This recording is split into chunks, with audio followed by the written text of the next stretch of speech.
Okay, so let's start. Good morning, ladies and gentlemen. I am Carola García Calvo, Senior Analyst in the Program of Violent Radicalization and Global Terrorism at the Elcano Royal Institute, a think tank based in Madrid, Spain. I am extremely proud to speak today as scientific coordinator in representation of the consortium of the European project MINDb4ACT.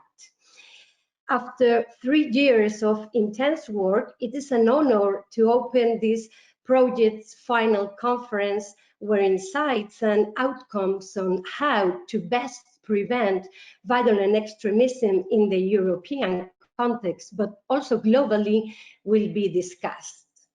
Welcome you all. I'm happy to recognize so many well-known names and institutions on the other side of the screen. Thanks a lot for your interest and support during the project's lifetime. For the few of you who don't know the project yet, MINDb4ACT was funded in 2017 under the program Horizon 2020. The project responded to a European need to validate current P and CVE practices, standardize them when possible, and improve them through capacity building and the evidence gathered through the development of small-scale interventions or pilot projects at the local level, covering different domains identified as potential spaces or places of vulnerability for violent radicalization. The research work was carried out by 17 organizations in 9 European countries that participated in the consortium: Austria, Belgium, Denmark, France, Germany, Italy, Poland, Spain, and of course the United Kingdom. As I have just said, these 3 years have been intense, but particularly since the emergence of the global pandemic linked with COVID-19, just at the final stretch of the project. In any case, as already mentioned, we conducted and evaluated successfully 15 pilot projects in the concrete domains of urban areas, prisons, schools and learning centers, and the internet. But we also generated other specific results, such as a catalog of training materials for first-line practitioners, 4 scientific articles as a result of our original research and interventions, a cluster of 12 policy briefs, and 2 more policy publications, precisely a white book and a policy report.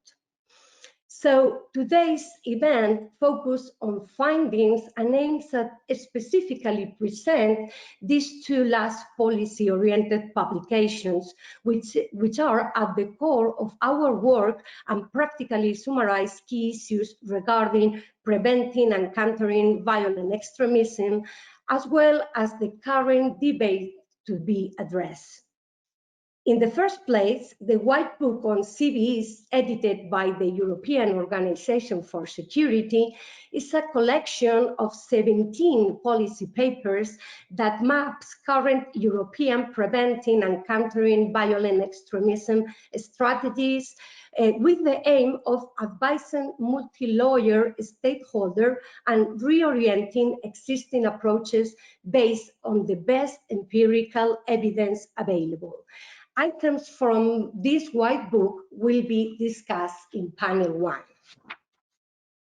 Then the policy report titled Preventing Violent Extremism, Current Trends and Debates in Europe discusses 5 transversal topics that have been found to be key in the development of new PCV programs, policies, and strategies, such as the collaboration among policymakers and academy, as well as the public-private partnerships, the inclusion of the gender approach, and the evaluation of PCV small-scale projects by implementing actors.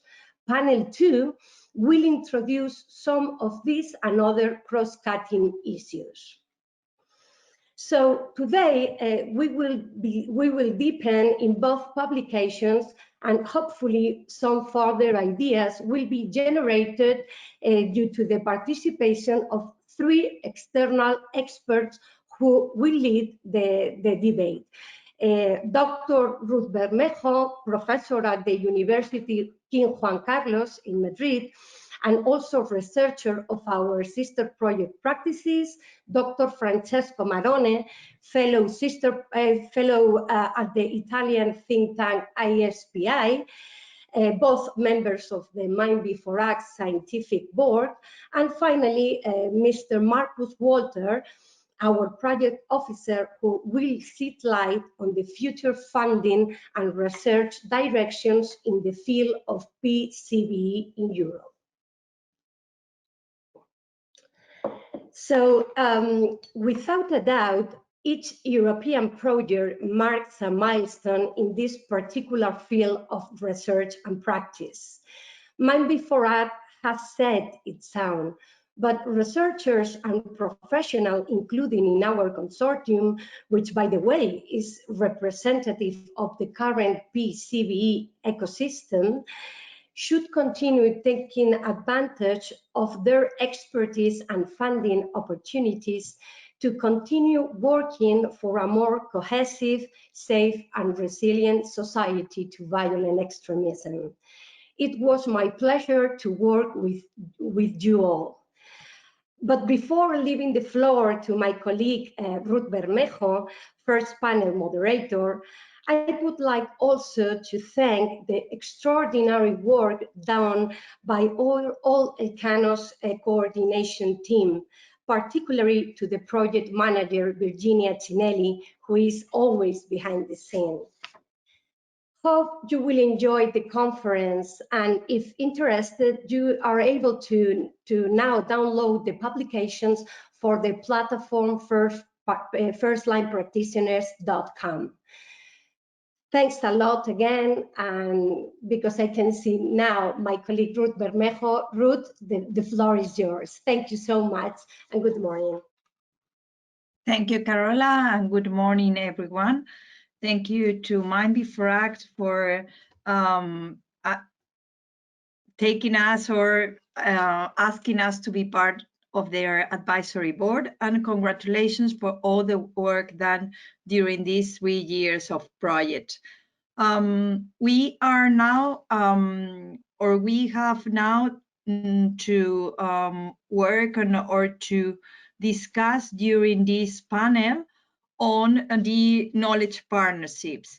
And I think this is a very relevant issue after all the research done in this project and in all projects during the last year, during the last 10 years. The European Commission has been funding a lot of projects, and we have done a lot of research. And we now have a lot of information. We've compiled a lot of information about radicalization, terrorism, how to prevent, as all the issues that Carola has mentioned previously. So now we face another challenge, that is sharing research, sharing knowledge.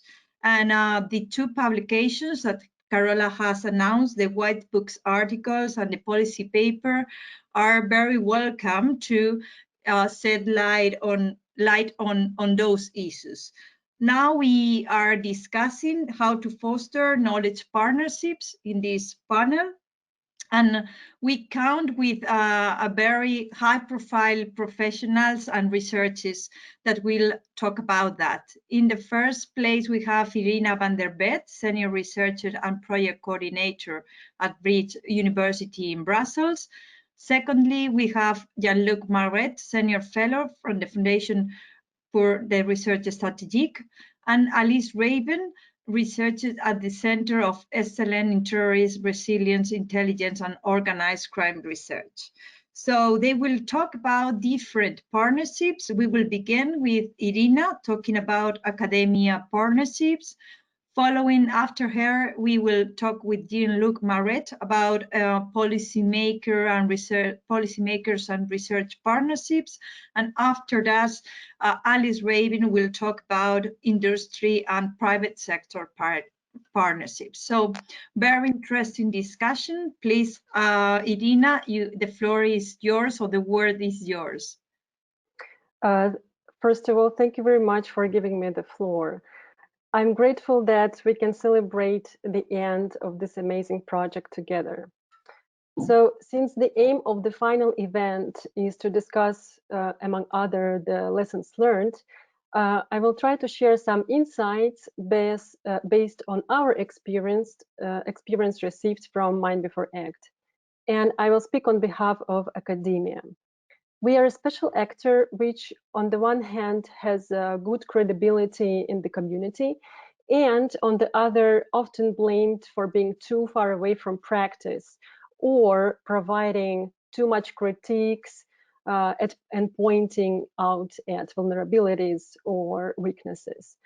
So nevertheless, academia is an excellent actor for collecting, storing, sharing, and multiplying knowledge. Getting back to the topic of the presentation, we participated in forming knowledge partnerships with regional, local, federal authorities, the civil society sector, and public entities like, for example, schools. In particular, through MINDb4ACT activities such as macro survey, organization of the Belgian Living Lab, and pilot projects, of course. Not to mention that the participation in the H2020 is a good example of knowledge partnership, or the formation of knowledge partnership as well. Now let me specify what is meant by knowledge partnership and how to understand it. In philosophical terms, knowledge is a central concept for gnosiology and epistemology, centering on studying subject-object relationship and its interdependencies. This is something which lies between the truth and beliefs, but being more credible, more trusted, and verified. So knowledge can be something individual, but at the same time, it becomes public when it is shared.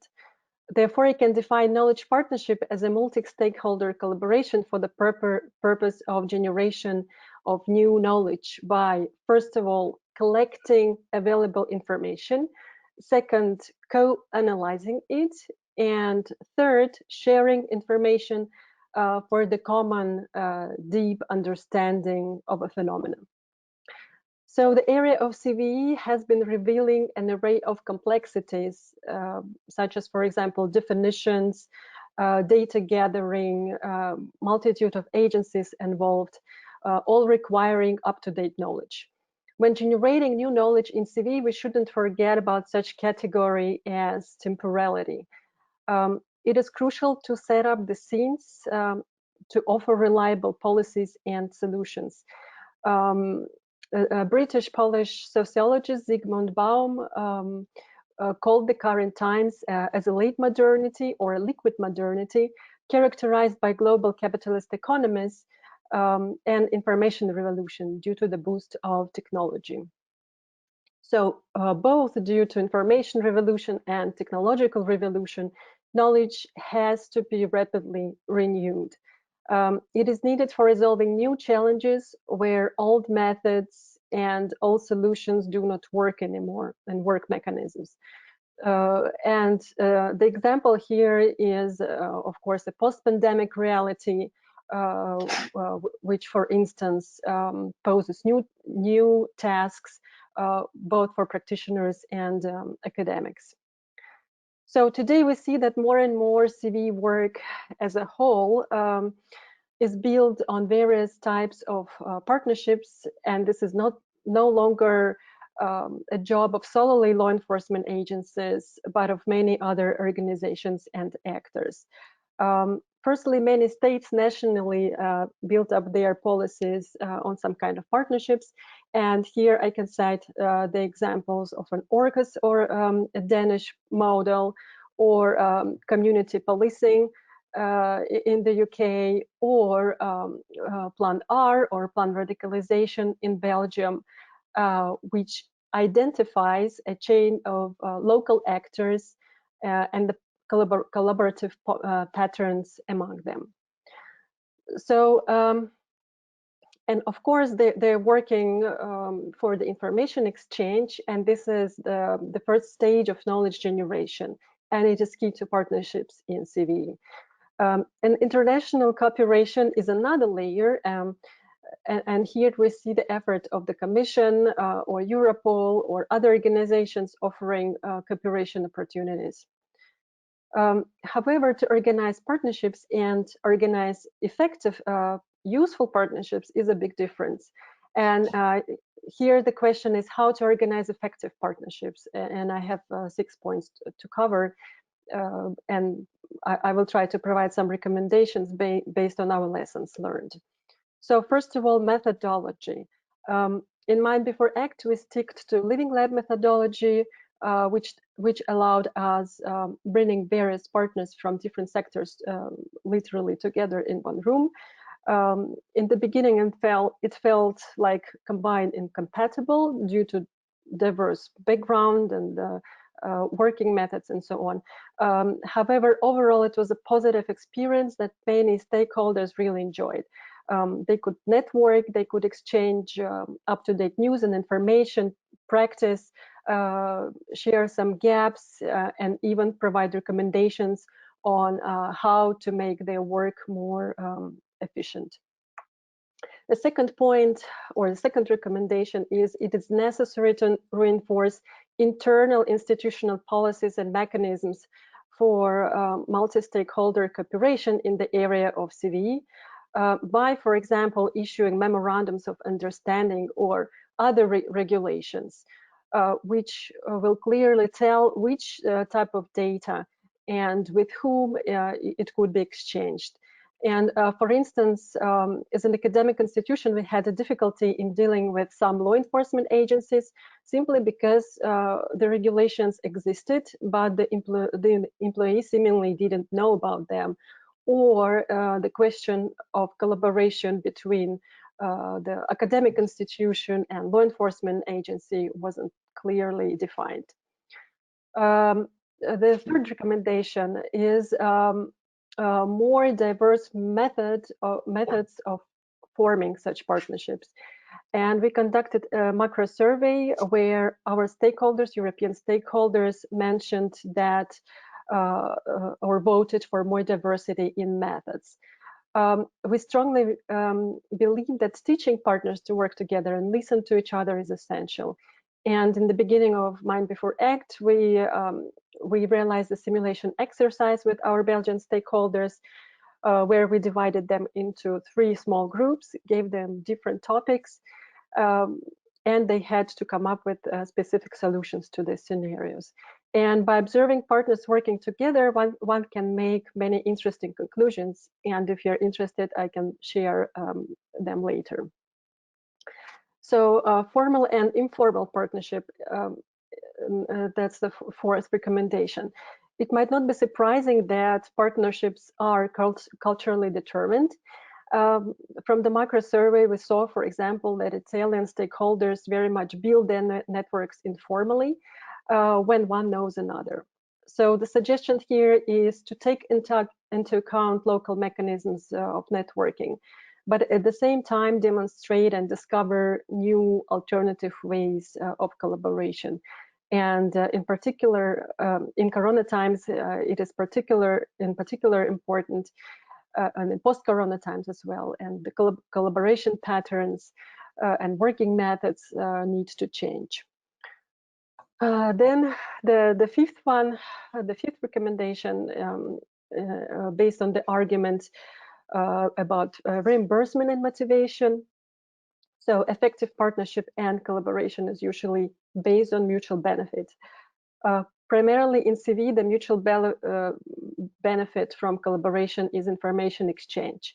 In the framework of MINDb4ACT, we conducted tedious work in organizing partnerships and motivating stakeholders to join our initiatives.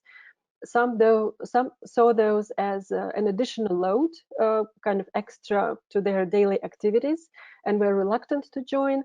Some joined happily, and some asked for remuneration. So the conclusion here is that the effective collaboration, for example, within Age 2020, with external stakeholders should already be included at the stage of writing a proposal. So these partners should be already included in there, or they should act as associated partners whose role should be clearly predefined already at a very early stage, and for which perhaps a formal procedure is needed. And the very last point is sustainable partnerships. So sustainable partnerships may often seem to be key to success in CVE, but this is one of the most difficult things to reach. I personally believe that multiplying all kinds of collaboration platforms from project to project is not enough. There should be much more than that. For example, motivation of stakeholders, extraction of mutual benefits at an early stage, and of course, the most important is joint action.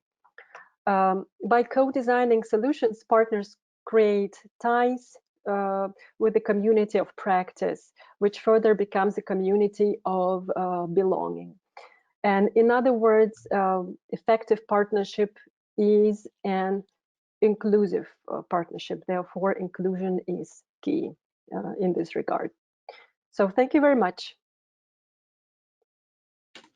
Thank you very much, Irina, for your presentation and your recommendations. Now we sorry, we change our focus to talk about other type of partnerships, but very related to these ones you've talked about. And we give the floor to Jean-Luc Maret, please.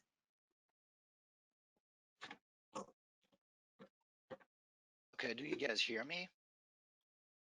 Do you hear me? Yeah. Okay. Yes, Morning, yes. you also. Morning, you also. My name is Jean-Luc Maret. I'm a senior fellow in a French think tank called the Foundation for Strategic Research. We're conducting sometimes a classified and most of the time non-classified stuff for French public clients or the EU or elsewhere. And I'm in charge of violent extremism. And for a few decades now, unfortunately. So I was asked to give you some ideas and concept about the making of PCV, and more clearly on the relationship between policymaking and research as a sort of symbiotic process in the best case. My assumption here is the relationship between policymaking and research is similar to other public policies, meaning many actors with interest and sometimes disagreement or partial agreements contribute or compete to define the public agenda, composing together here preventing and countering violent complex or industry. This PCV complex is diverse by nature, a set of factors in negotiation to elaborate direct or indirect answers to counter or prevent violent extremism or terrorism. In a decision-making process, namely state, LEAs, experts, activists, and civil society. I think in a way I should also mention violent extremism and most importantly, the beneficiaries themselves, since their reaction during PCV programs, positive or negative, can have by a feedback loop some consequences on research and on policy making and the definition, design of programs. I would like to focus on the interdependence between the policymaking level and research on PCV through concrete examples and mostly public policy theory. From a policymaking perspective, research is never totally independent from the society in which it is carried out. By research, I mean a diverse professional community from various backgrounds, sociology, theology, criminology, psychology, and in charge of producing innovation in specific matters, here PCV, especially true with violent extremism, a societally sensitive issue. Policymakers and researchers' capacities tend to be nationally determined. We found and observed that very often in our career and research, and including during a MINDb4ACT program. It seems largely true for funding, conceptual framework, what are the priority, which population and theoretical corpus, what sort of violent extremism, and recruited researchers. The perception of priorities in itself a complex issue that can be the result of, let's say, collective and therefore more or less negotiated decision-making. Depending on the initial institutional positions and forces, as well as the political values of a decision maker. For instance, are they more keen to focus on security and counterterrorism or on prevention? I don't think that it should be always opposed because there is a continuum, but very often in political rhetorics, these two levels are opposed. The perception of priorities is in itself a complex issue that can be the result of collective and negotiating decision-making. Some characteristic of violent extremism may be systematically overlooked and others underestimated. I'm going to give an example, probably very debatable or sensitive, but that's my subjective perception. I'm still very struck to see the sort of systematic overrepresentation of PCV programs in Northern Europe against right-wing violent extremism, while we don't have so much focus and efforts in Southern Europe. So the question is it an oversensitivity to the phenomenon for historical reasons in Northern Europe, or a real problem that Northern European member states faced compared to other forms of violent extremism? And I think, to be balanced, that the answer is not black or white. I could talk about my country if we have some questions about that later, and I will be very happy to talk about that. Now, since we have just 5 or 6 minutes to talk, I would like to provide some bullet points.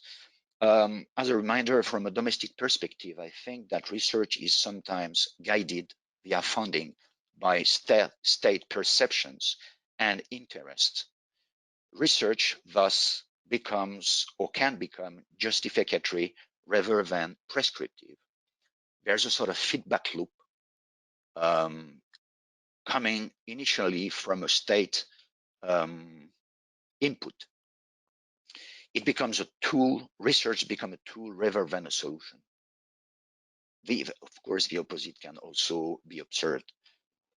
In reality, in research agenda setting, I think there is also another important aspect to mention, especially for my country, France, is that in research agenda setting, the EU is a sort of positive challenger to member states.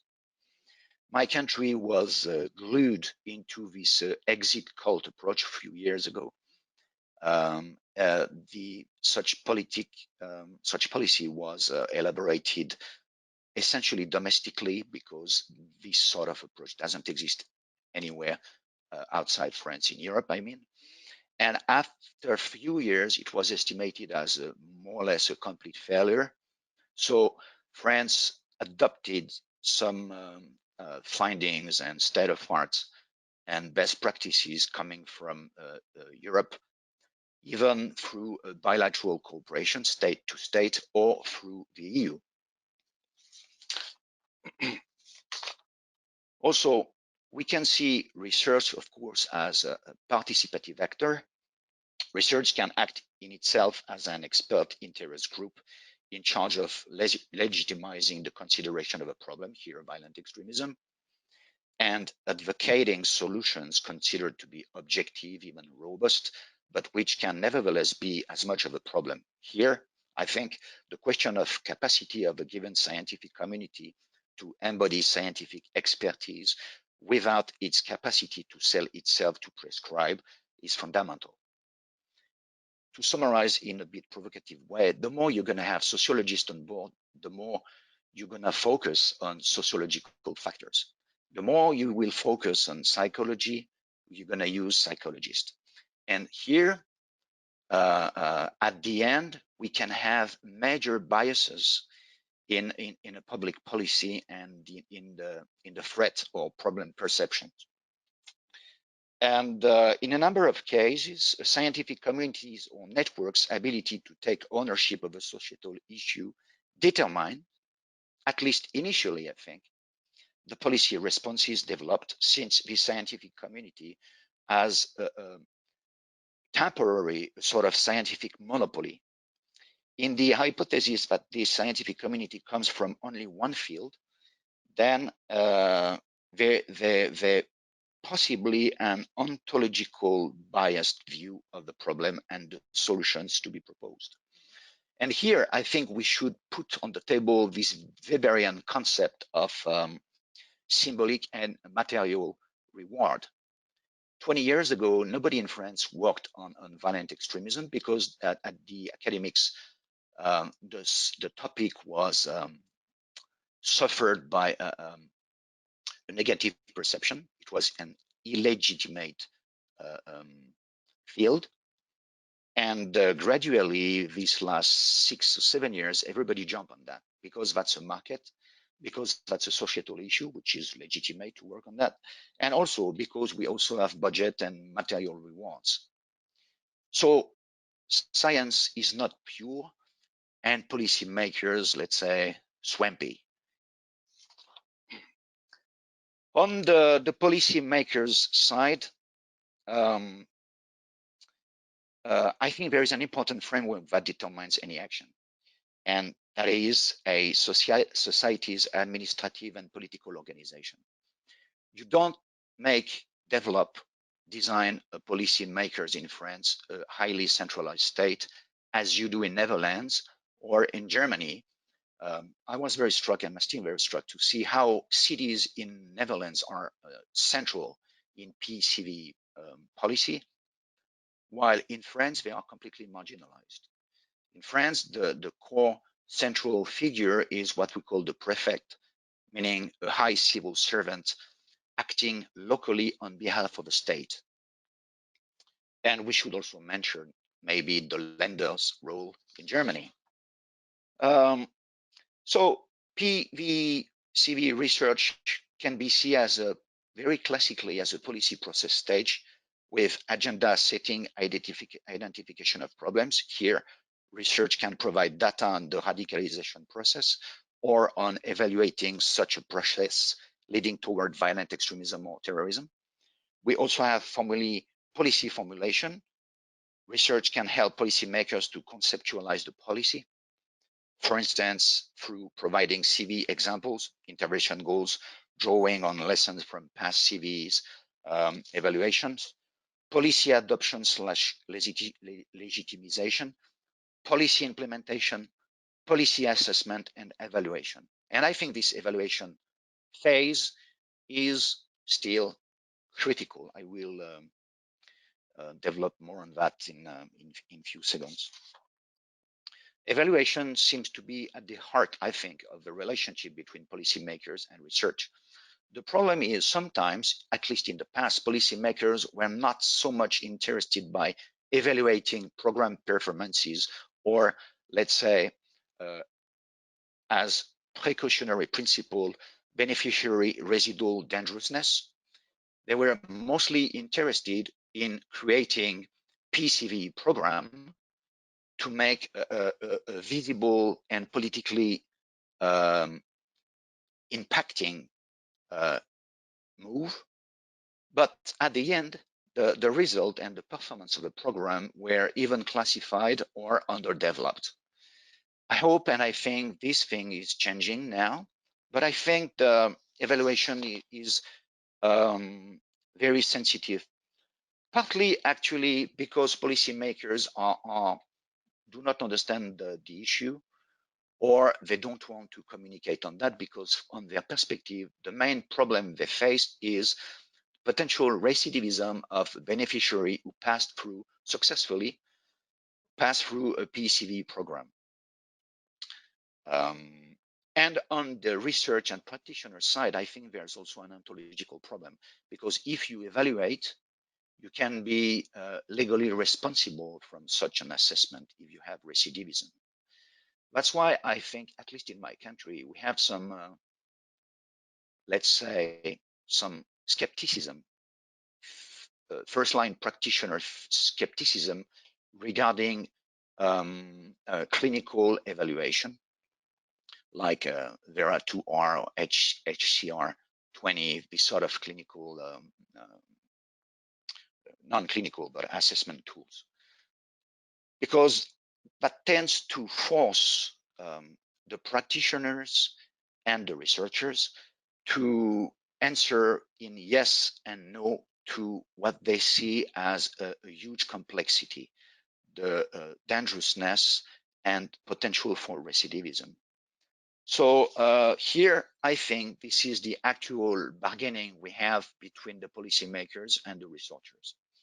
To conclude, I would like to provide 4 or 5 some recommendations for policymaking, a triptych of innovation, threat, and communication. I think the choice of a team of researchers should always be mindful of possible biases in recruitment or in the design of a requested study. When one looks only for social explanatory factors, that is all one finds. And same for psychology, same for theology, same for other fields. Insofar as research, in particular applied research, precedes policymaking, the latter should include and have the capacity to observe scientific developments and advances in PCV. And I think in different country member states, that does not happen very efficiently. The selection of partners or practitioners is also a critical step for the policymakers. Under the rule of law, financial and ethical procedures exist to guide this choice. Within this framework, the choice of partners must be open and truly competitive. And I think that routine is a recipe for failure. And I think the worst thing is the employment. And I see that right now, here or there. The worst thing is the employment of usual partners who have been working for a long time in a different field. For instance, youth unemployment or education, and who, by their omnipresence and legitimacy as a regular partner, slip professionally into the field of PCV without any real competency in the matter. I also think that the threat assessment is critical to policymaking. Since this Syria jihad is more or less over, I think that by principle of precaution, the policymakers should be prepared to observe new emerging forms of violent extremism and to prepare to, number one, support research on that and on the midterm PCV program if necessary. And last step, I think communication is a fundamental dimension of policymaking. I think the policymaker must be prepared to justify a failure, or more realistically, to accompany a failure. In particular, the occurrence of an attack, or worse still, one by an individual who has been through a PCV program, as I said earlier, with adaptation measures. And I think, at the end, that policymaking should systematically rely on research for the design and implementation of evaluation tools. And believe me, to work on that for a few years now, I think evaluation is a huge scientific and operational problem. For instance, how do you guys can evaluate sincerity? Thank you. Thank you very much, Jean-Luc, for your discussion and a presentation about the partnerships with policymakers, and your very provoking, as you said, questions and reflections. Now we turn to Alice, who will Alice Raven, who will talk about the partnerships in the area of industry and private sector. Thank you. Yeah, hi everyone. I'm Alice Raven. I'm a researcher at Centric, which is in the United Kingdom, and I come predominantly from a sociologist background. So understanding knowledge partnerships is something that's really interesting when doing my research, and it's something at Centric on the MINDb4ACT project we're really striving to do as well. So this is a really important topic. So I guess, yeah, I'd like to particularly have a look at the private sector and the industries like such as technological industries and the security industry, but I'd also like to briefly touch upon civil societies as well, as Irina and Jean-Luc have. I think it's quite an important topic as well. So I guess to start, when I was doing the research for this paper, I found that globally the security industry and the private sectors have developed into a wide network of organisations which are dedicated to conflict resolution and peace building, and have become a prominent figure in the efforts to counter violent extremism as a whole. And I think it's really important for knowledge partnerships to be fostered amongst these areas, particularly for governments, for law enforcement and for policymakers, to help recognise the importance of these institutions, and by making these partnerships try to develop new strategies which are more inclusive in some respects as well as effective in countering violent extremism. So I previously had a look at some of the older government approaches to kind of trying to make partnerships and develop strategies. And I guess one of the things that I found is that governments are to some extent, they very much take a government-centric approach, which does not, as effectively as I would think, include different sectors and industries. And I think by including and requesting more support from civil societies, we can make this more effective. And I found that often they're quite hardwired, and they end up being generalized because they don't monopolize on the specialized skills which the private industry and civil societies and different institutions have to offer. Therefore, I think it's difficult to understand the case-by-case basis of how violent extremism works, and it cannot be generalized to one specific framework, I guess. It needs to be understood on a local community level and be implemented that way as well. And I think as well, there remains, particularly in the UK, a lack of trust between the government and local communities in being able to implement these strategies. For example, many of you will be aware of the PREVENT strategy, which caused a lot of conflict and polarization, and really stretched the gap even further between the police forces and the local communities in being able to implement these strategies effectively. And I think by being able to include foster these partnerships, I think it'll be much more effective in actually creating strategies which represent the voice of the people, rather than it being a trickling down approach where the government makes a policy and it just doesn't really take into account the current conflicts that are going on and the diversity and the range of people that are living in our local communities from different religions, cultural backgrounds and societal backgrounds as well. So I guess I wanted to cover a few reasons as to why I think it is important to develop knowledge partnerships, which I have mentioned a bit already. But I think there's a wealth of knowledge and expertise which can be taken from these institutions, particular private institutions, which have worked endlessly in trying to develop new technologies and new strategies of countering violent extremism through these technologies. And you can see this with the development of artificial intelligence, with machine learning, with virtual reality. There's a wealth of new technologies out there which can be monopolized upon. But I think it's important as well to foster these knowledge partnerships so that we, from a preventing violent extremism stance, we understand how this can be applied in this context better, but rather than just making it a more generalized approach. I also think that they can give us a great insight into looking at the upcoming trends in technology and the cyber threats which come in parallel to these. and understand how these can be addressed and implemented into new strategies in an effective way. For example, the social media industry, we all know it's absolutely massive, and it's really important to create partnerships with these companies to try and understand the different strategies they're taking, but also try to become more collaborative in this way. However, we all know that there are so many challenges which continue to persist with this.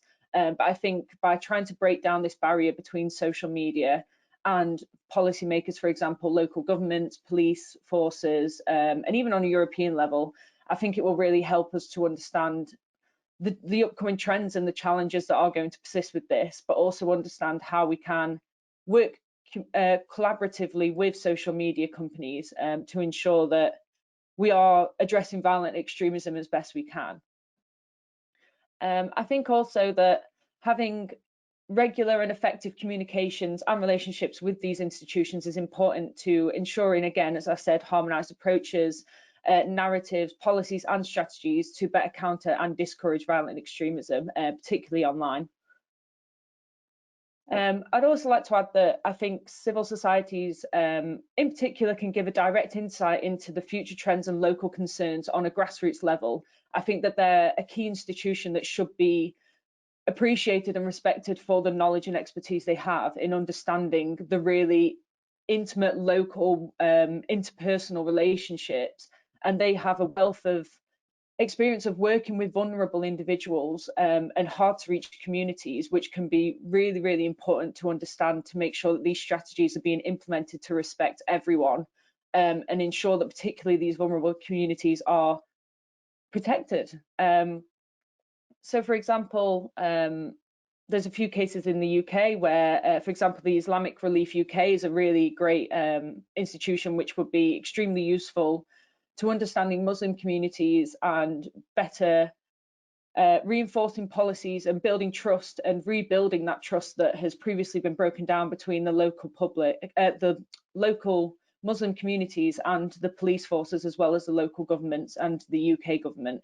I think as well there's particular European-wide institutions such as the United Youth Against Hate and Violent Extremism in Europe, which I think again would be a great institution to develop knowledge partnerships with, because they represent the young people of our communities, which in cases can be particularly hard to understand and keep up to date with, as they are so diverse and changing a multitude of speeds as social media changes as well. They are heavily involved in that, and I think by developing these partnerships and a web of partnerships with the private industry and civil societies, it would be a great opportunity to develop strategies which are more effective in countering violent extremism. So yeah, I think I'll just give a few recommendations of how I think partnerships could be best explored.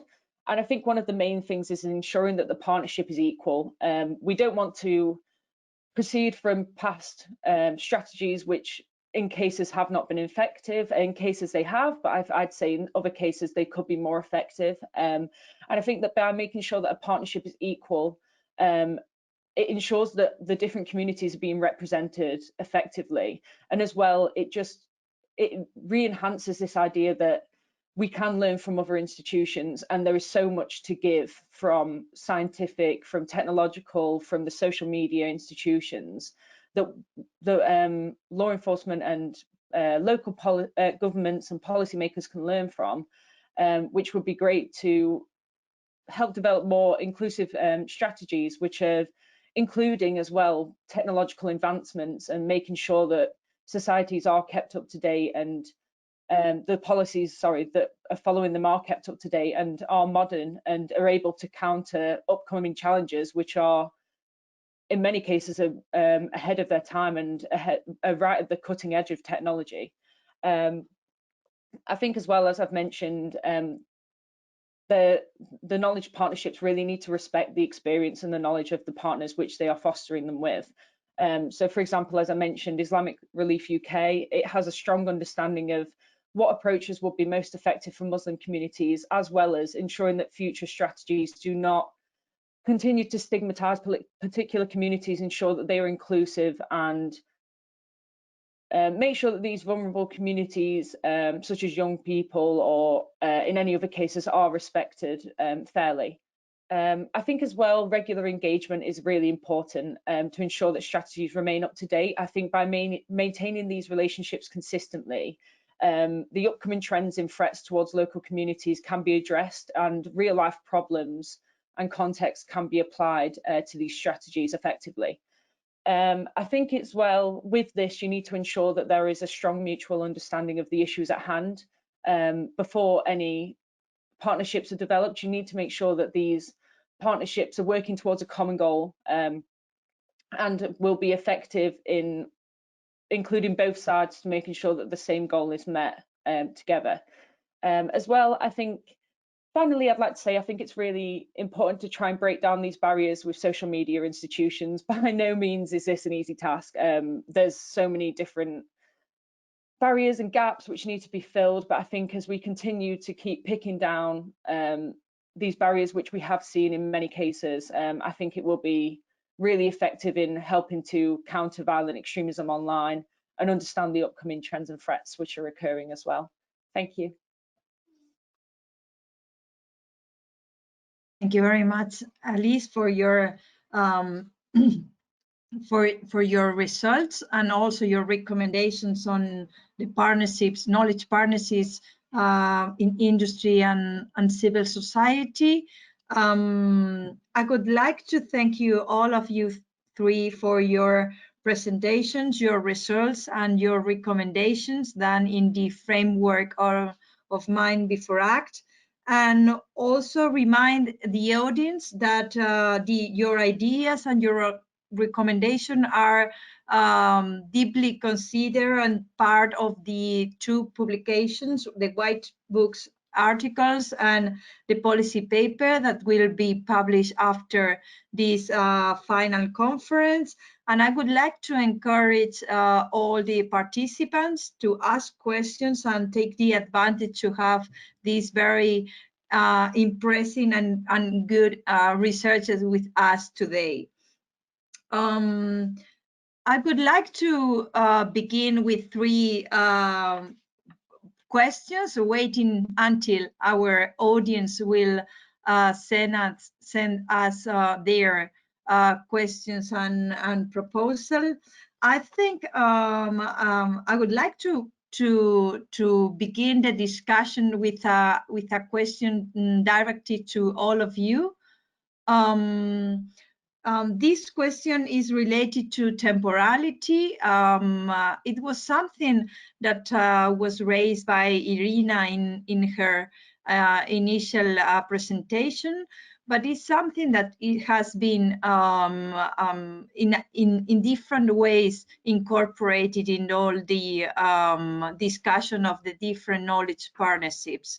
And I would like to ask you how we can, or if you have an idea, how we can try to mix the idea of temporality, the idea of sometimes a pressing need to that policymaker has to respond to the reality, and also the time we need to create or to set up the partnerships. As Alice has been talking, we need time to know each other, to discuss, to find definitions, common definitions. So how we can deal with this idea of temporality, pressure to respond, and also the time we need to create the sustainability of these partnerships. I would like to ask your a reflection about that. Thank you. If you want to follow the same order that your presentations have followed. Yeah, well, perhaps I could start then. Yeah, thank you very much for this question. And this is not an easy question. Of course, policy making as such is often blamed for being responsive. It is often blamed for being kind of short-sighted. from the scholarly perspective, there are methods kind of to address the future, and this is, for example, foresight analysis, when a group of people, let's say, are sitting and thinking what are the future scenarios and are possible, and what are the solutions to them, or simply go to science fiction and read what we can witness in the future. And for me personally, for example, it was actually a shame that our society wasn't prepared for pandemic. I mean, this is not happening for the first time. It is not happening like all of a sudden. But to develop certain mechanisms, to develop policy responses is definitely time consuming. And from this perspective, it can negatively impact the whole situation as what we are witnessing now. On the other hand, it cannot be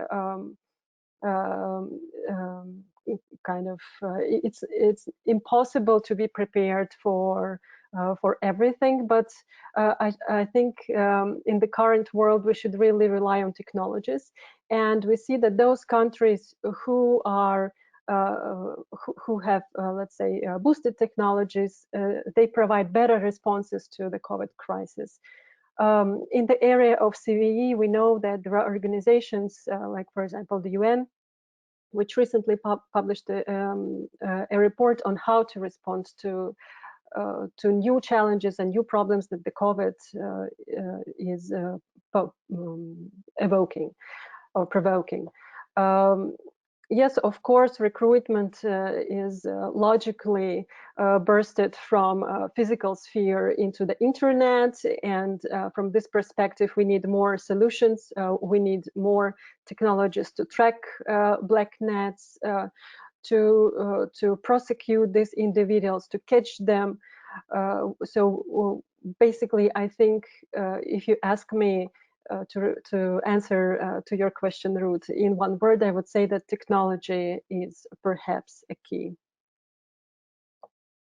Okay, for me, temporality, if I keep on my analogy with political theory and decision-making process, I think temporality is part of the negotiation between actors, meaning state can be reactive in the worst case, and and being willing to have quick impact funding and programs, while on the research side, I know for that as researchers we need time. We love to have time and budget to take time.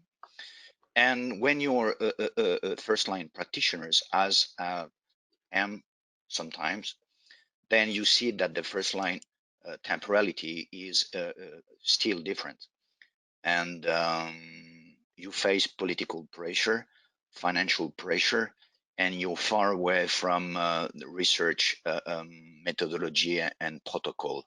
So temporality is not necessarily perceived in the same way by the actors involved in this issue.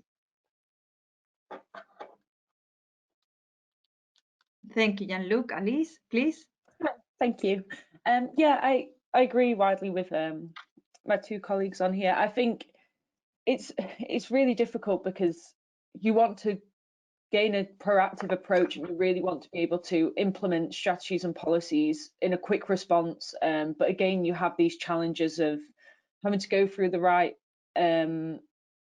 areas of focus and making sure that they actually represent and reflect what is currently happening in communities. And particularly, as Irina said, with technology, this becomes really difficult to keep up to date with all the trends and the speeds in which it develops. But as I mentioned, I think fostering these knowledge partnerships with technological and security industries and private organizations, and actually being aware of what is out there and what they are doing and the innovative things that they are doing, I think it will make policymakers more able to develop a proactive approach and be more resilient to upcoming challenges and threats in a more effective way. And I think, yeah, by developing this continuous engagement through the knowledge partnerships, they will, I guess, yeah, be more aware of what's happening and be able to be one step ahead, I guess, in respect to what is previously happening, and be more understanding of what's going on, and challenging these threats more effectively. Thank you very much, all of you, for your thoughts about that temporality. We have the first questions of our participants, our audience.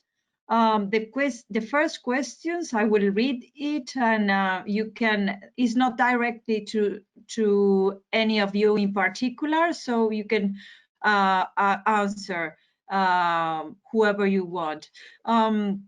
The question is, are those knowledge partnerships sustainable in time? And any suggestions to, I imagine that to make them sustainable?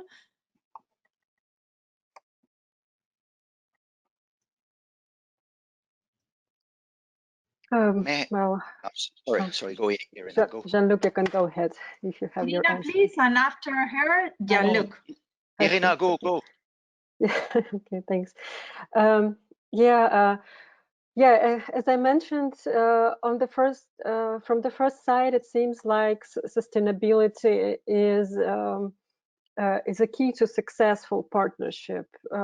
It is something important when you do not need to establish or re-establish a connection, when it is already established and something is going on within these partnerships.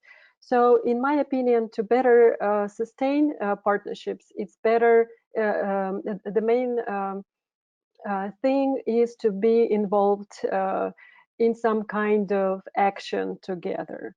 And for example, we see that through projects, through the European projects, so through the Commission-funded projects, that it works very well, that the partners get involved with each other or with the networks that belong to different partners.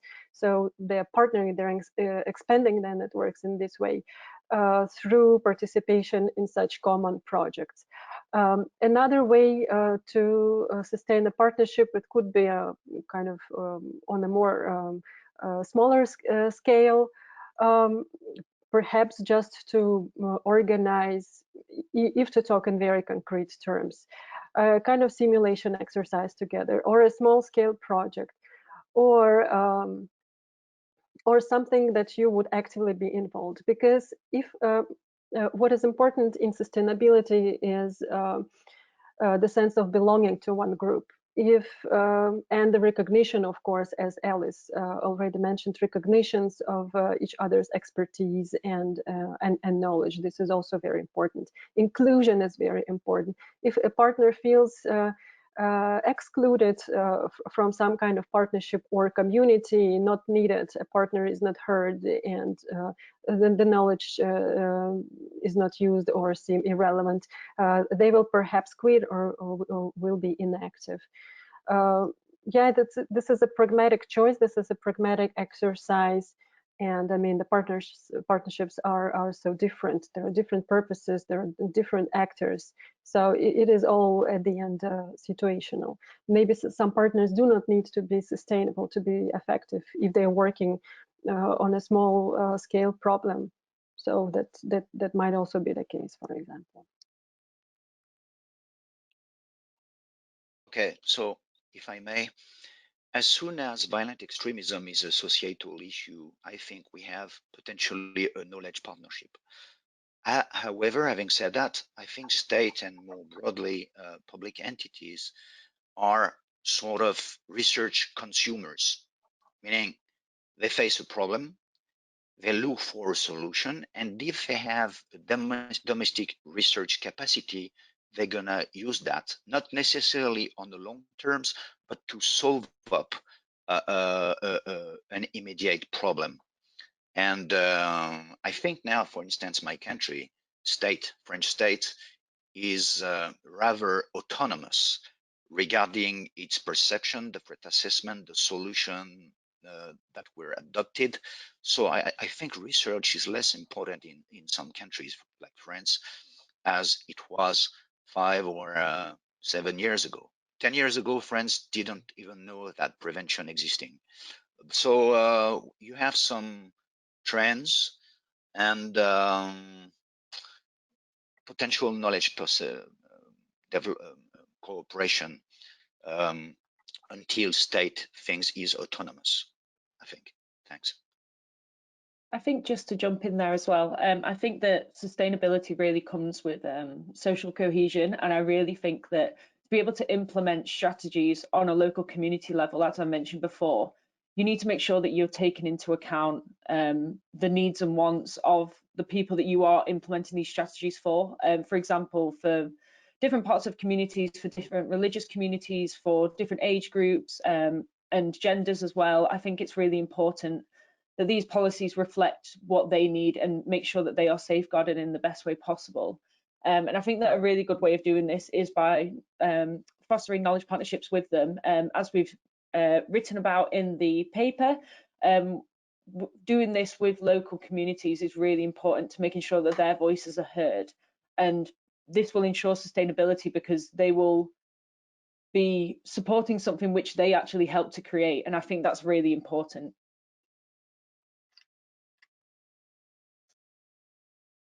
Yeah, thank you very much. I think most of the questions goes in the same line. So I think these are the real important debates about knowledge partnerships.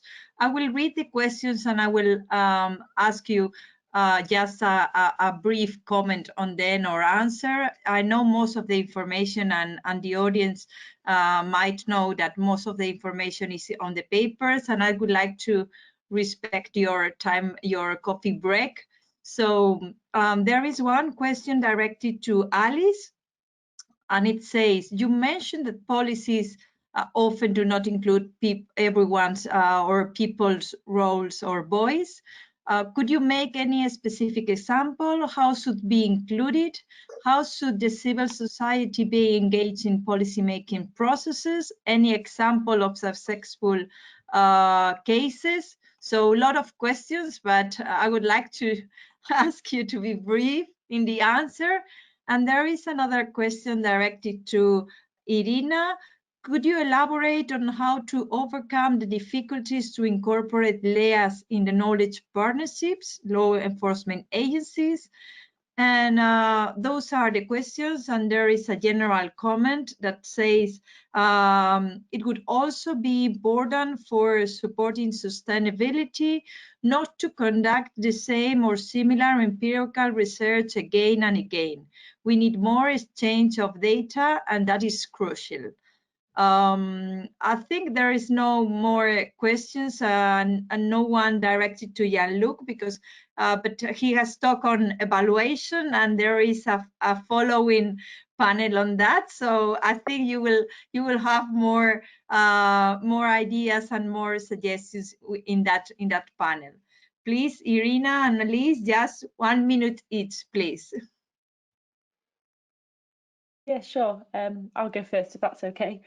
So I guess the best example I can give is actually from the MINDb4ACT project itself. So we conducted living labs to help develop our virtual reality end products. And this actually did involve local governments and civil society groups to gain perspectives from them of how we should frame the virtual reality. So from this, we got 3 virtual reality scenarios. For example, one covers the trying to tackle the spread of mis and disinformation online, particularly with young people, and getting them to recognise how the weaponization of misinformation and hate speech can be really really negatively impact and affect communities and actually make them more vulnerable to being involved in radicalization processes. So I think, yeah, making sure that you've got them involved from the outset and in the development process is a really effective way. But yeah, hopefully you'll be able to check out the virtual reality scenarios that we develop and see how this has been implemented into it. Okay. Yeah. Can I? All right. Yeah, so the question was how to overcome difficulties in collaboration with LEAs or law enforcement agencies. And I can only talk on behalf of academia because maybe some partnerships between LEA and other agencies is unquestionable and it works very well, for example. which wasn't the case for us, and it wasn't the case for research, because academia, in the sense, wasn't always a trusted partner. So in this sense, I think it's very important to specify for law enforcement agencies internally what they mean by sensitive data, because sometimes it seems to me that they use this term as a kind of commonplace, and there is no real definition of it. Everything falls under sensitive data, even unsensitive data from our side, like some observations, or when we are not asking, when we are sticking, let's say, to and respecting the GDPR, when we are not asking the names of people, or we are not asking any private data, but still everything falls kind of traditionally under sensitivity data as soon as you start talking about counterterrorism, or as soon as you start talking about counter-radicalization and so on. So I think maybe this is a kind of fear that is coming back from history. Maybe we need a kind of a new refreshed understanding of common benefits of collaboration between the two entities.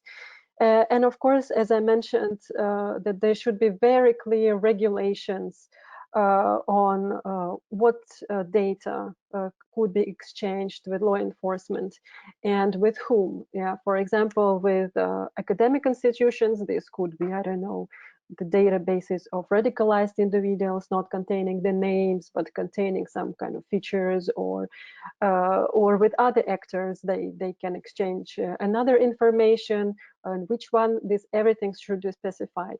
But even this is not enough, because the staff working there, I mean, they should be up to date about these policies.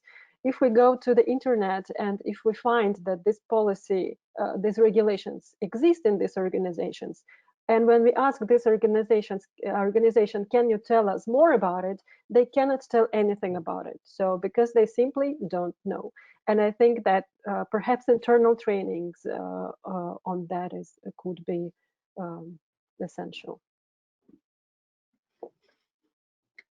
Thank you very much, all of you, for your thoughts and recommendations. Very interesting and very thought-provoking. And we are very expecting to read the policy paper and the White Book's articles. Thank you very much. And sorry, the audience, for taking 5 minutes from your coffee break.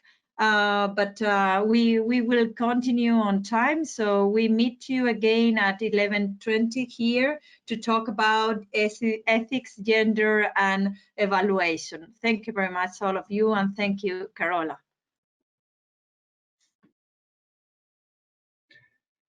So good morning. Good morning. I'm Francesco Maroni. I'm a research fellow at ISPI, Italy.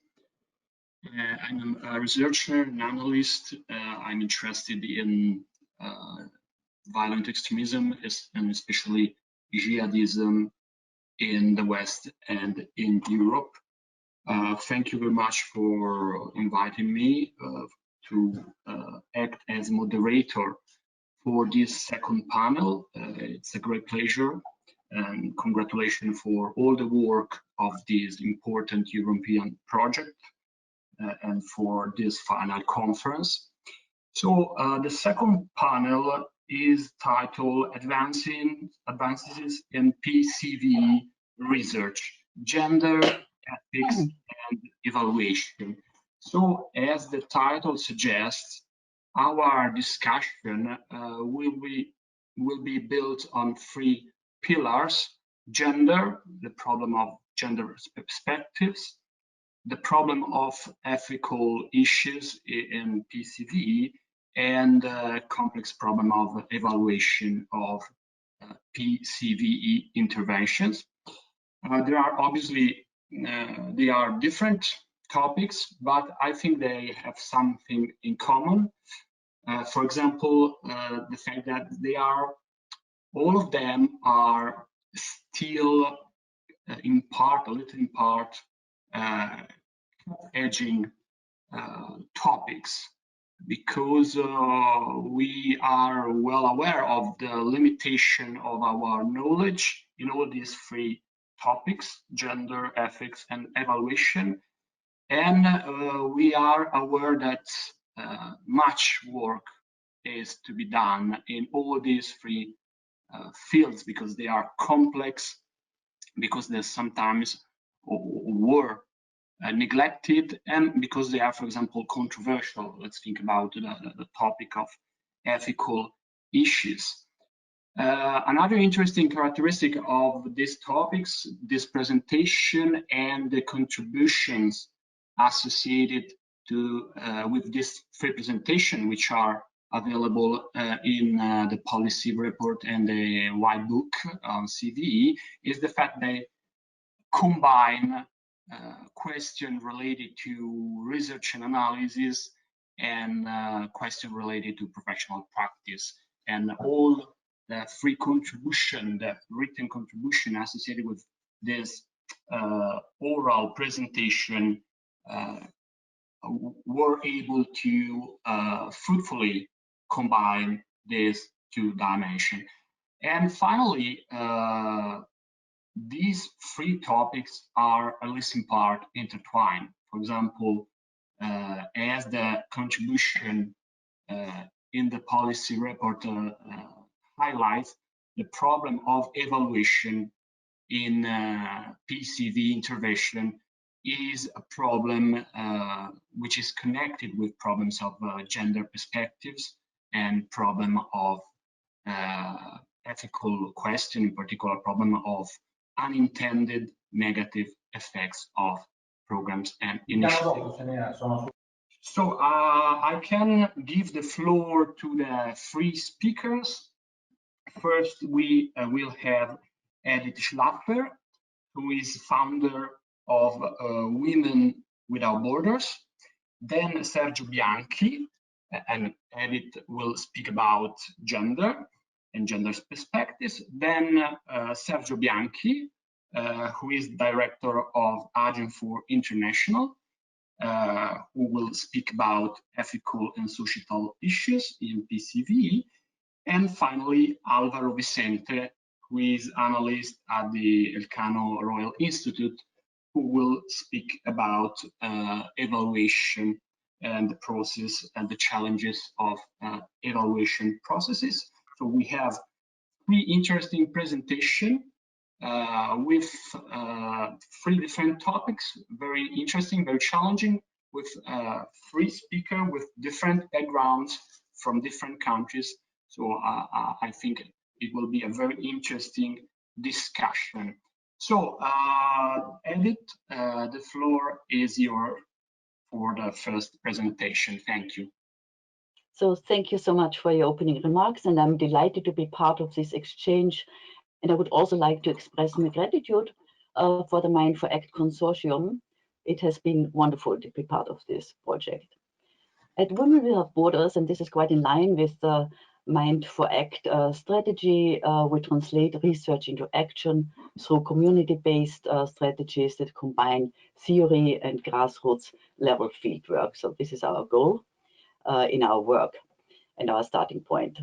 And now I will start with an opening paragraph of the MINDb4ACT introduction to the policy paper, which does set the tone for the initial prevention efforts that have been undertaken globally. I quote, "The jihadist attacks in Paris and Brussels in 2015 and 16 shook up Europe, not only because of their severity, but also because the terrorists were young men attacking in the heart of Europe against the principles and values of open societies in which they themselves have been born and raised," unquote.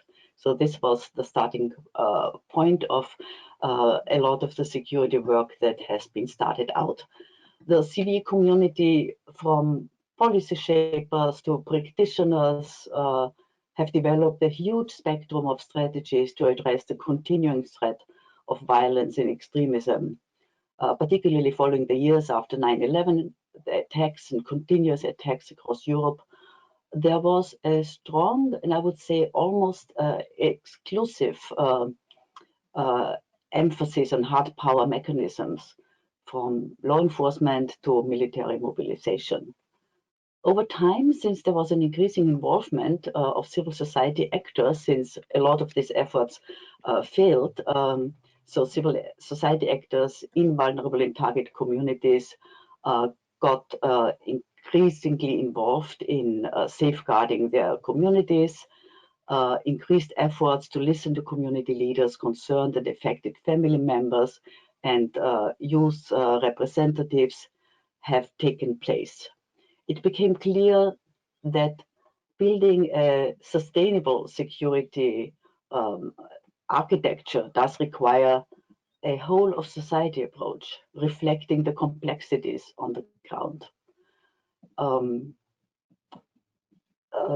So that local challenges, concerns, and respective grievances are addressed. And I think this was a turning point in the beginning of a journey when policymakers realized that the success and the sustainable impact of credible prevention mechanisms require gender sensitivity, inclusivity, and diversity. The acknowledged security stakeholders were over a long time male for a variety of reasons. And the perpetrators were mainly young men, as I mentioned in the quote at the beginning. They were drawn to radical ideologies that led them to travel to war zones or even create battlefields in the heart of Europe. The significant role of gender dynamics in the field of PCVE has not received adequate attention over a long time, and I would say it is still an uphill struggle. Violent extremist ideologies have quite a diversified portfolio that affects all of us. They aim to destabilize societies across the globe. But beyond that, and in line with these polarizing efforts, extremist groups strive to undermine gender equality and human rights, and they have done so throughout history. In parallel to all these developments, women have worked on peace-building strategies, which are reflected in the UN Security Council Resolution 1325 from the year 2000. But the actual involvement of women in security still has a long way to go, although the positive effects of the involvement of women in peace-building processes, for example, have been acknowledged internationally meanwhile. So scholars and policy-level stakeholders agree on the importance of applying a gender lens to the ongoing PVE-CVE efforts. The discussion in recent years has focused on three main topics: gendered pathways to radicalization and the role of women in extremist groups. This is an emerging discussion over the last 3 to 5 years. Then on masculinities and power relations, and the role of women in PCVE overall. With the return of foreign fighters, researchers gained insights into the individual motivations of men and women to join, the different roles assigned to them, and the different roles women in the group as well has taken on as recruitment strategies. It is really a paradox that women often bought into the narrative around empowerment and agency, particularly when they themselves had to obey strict gender rules. And they come usually from societies or communities or circumstances where gender regulations were quite strict before they joined. So they were hoping for an alternative lifestyles. Women definitely played an active role in violent extremist groups. It is a variety of engagement issues, from dissemination of propaganda, fundraising, even policing, charity work, and sometimes even fighting, besides, of course, providing the basis for the expansion of the mission by producing children and taking care of the household and the families. Traditional masculinity values, on the other hand, were a certain pull factor for men, and interestingly enough, particularly for men coming from European countries. So there seems to be an inner dialogue or an inner question around the gender roles and acknowledgement in their masculinities. Similar as in Islamist groups, the role of women in right-wing extremist groups has long been underestimated and overlooked. Only recently, the Amadeo Antonio Foundation highlights an increase in the number of active extreme right-wing women, as well as the growth in the number of right-wing extremist women's groups. So women seem to have been long ignored as active members in violent extremist groups. Paradoxically, these groups center around misogyny and fighting women's rights. So it's the same with the Islamist groups, same pattern or mechanism. The role of women in prevention efforts, and this is a particular arena where Without Borders is active, has been discussed in the literature over the last years. Nevertheless, this resource is not fully exploited yet. Until now, the potential of women in security has been widely neglected. We don't see many women at the negotiation tables, in the corridors of power, and in top leadership roles. Throughout history, women have been missing from the security sphere precisely because they were missing from the sphere of public leadership. One of the global prevention programs, drawing on the potential of women and mothers as role models in the prevention sphere, is Mother School's Parenting for Peace model. We have also mentioned it in our paper. This effort creates a formalized space for mothers to deconstruct individual and social barriers to address the taboo issues of extremism while improving their knowledge of early warning signs and educational techniques and insights.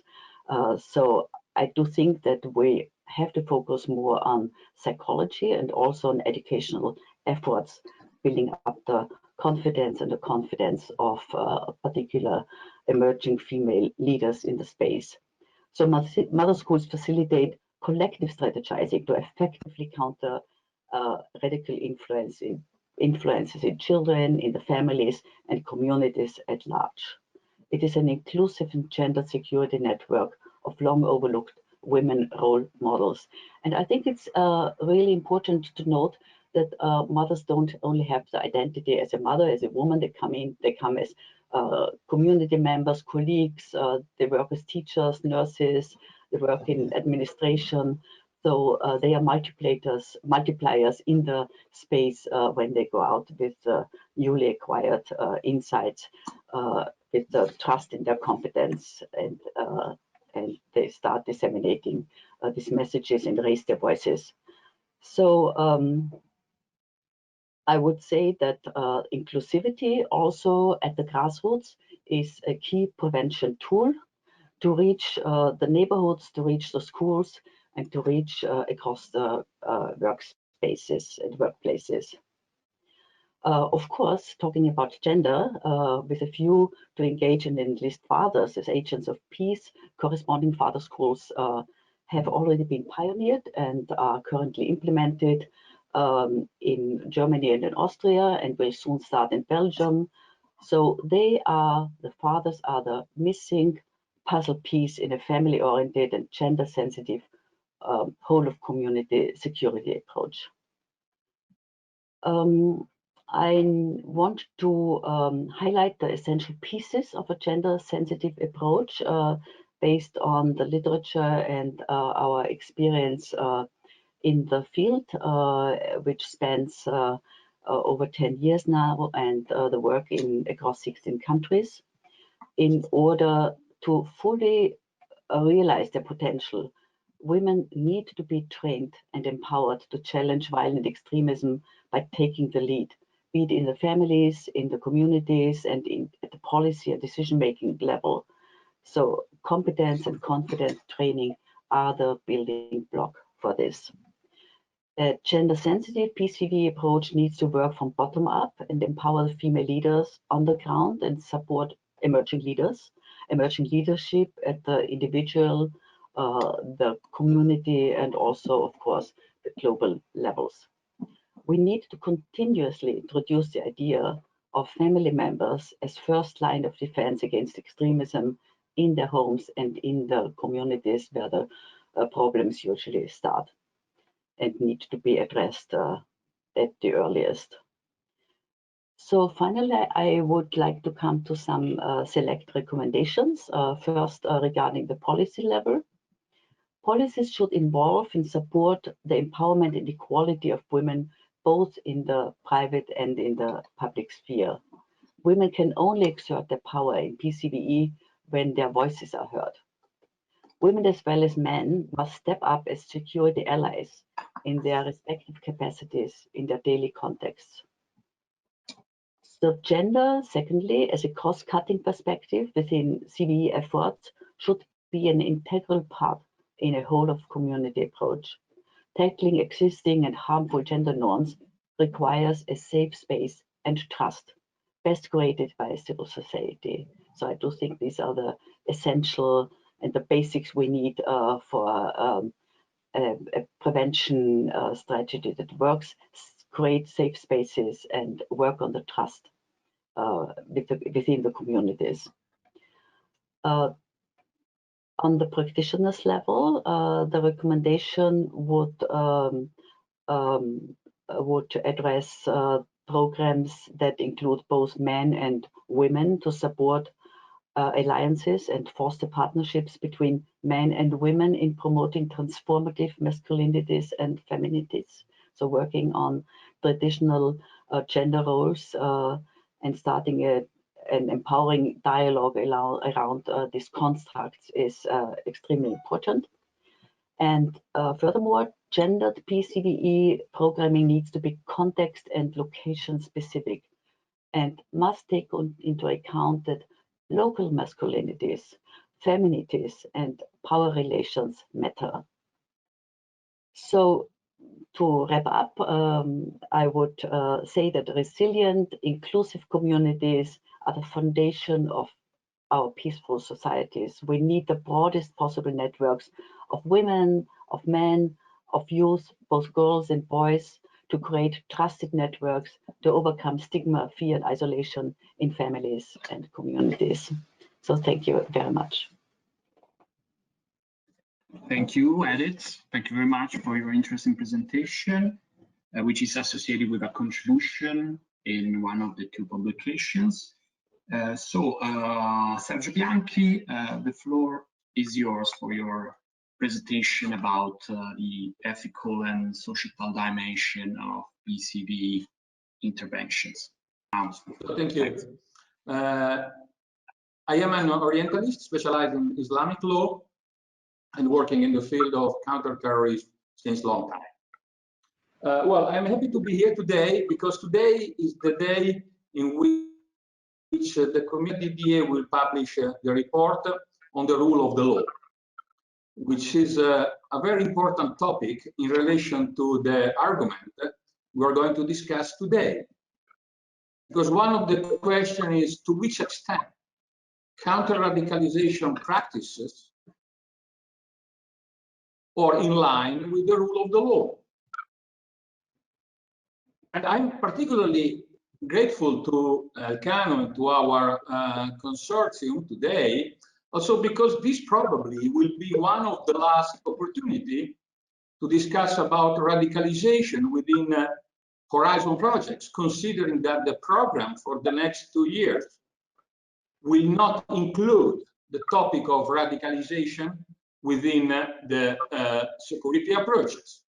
So it seems there is a new wave within the European Commission concerning radicalization. So therefore, relevant today. Now, from our experience also within MINDb4ACT, we noticed that there is a certain confusion between radicalization and terror-related crimes, which is the start of our analysis concerning privacy and data, which is the topic you asked me to deal with today.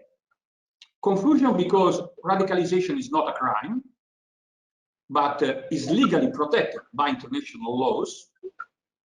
And terror-related crimes or offenses. Therefore, can be prosecuted by LIAs, law enforcement agencies, police forces, prosecutor offices, and judiciaries. So, therefore, this division between radicalization and extremism from one side and crimes, offenses on the other side generates somehow two different domains of activities and therefore different prevention strategies. Because we have very different jurisdictions, we will have very different rules and roles and powers of the different actors involved in the preventive activities. So there is a certain tendency to use the word prevention in a generic way, not noticing that preventive activities might have a social dimension, a policy dimension, an investigative dimension, a security dimension, depending how we intend it and depending the scopes and the aims of the activities. In terms of data management, this generates a double legal framework, because from one side, we know that activities carried out by private organizations, analysts, companies, social actors, let's say this type of prevention is under the GDPR. Why? Investigative activities, including preventive activities, fall under the police directive. This implied completely different procedures and rule of the games. So let's take an example. What we consider as hate speech or illegal hate speech, which is incitement or apology of crime. Can we gather data as analysts, private organization, social workers, psychologists, sociologists, and so on? Can we gather data without consent of the data subject concerning people who we think they spread hate information online? Or are we allowed to manage this data? How? Contrary to the police, contrary to this, it's very clear that the police can start investigation if there is a suspicion of incitement or apology of crime online or in the physical space using their procedure. Let me give you a very simple example. In case, first of all, this is an activity that the Italian postal police implements with judicial authority. So under specific authorization. Therefore, there are white and black lists, which are authorized by prosecutor offices. Second one, the name of the people under investigation are reported into a specific register, and that has consequences. Because from that date, people have, let's say, the right to defense, have right to access, under certain circumstances, the file. So to defend themselves from formal accusation or from investigation, in case this investigation is part of a formal process.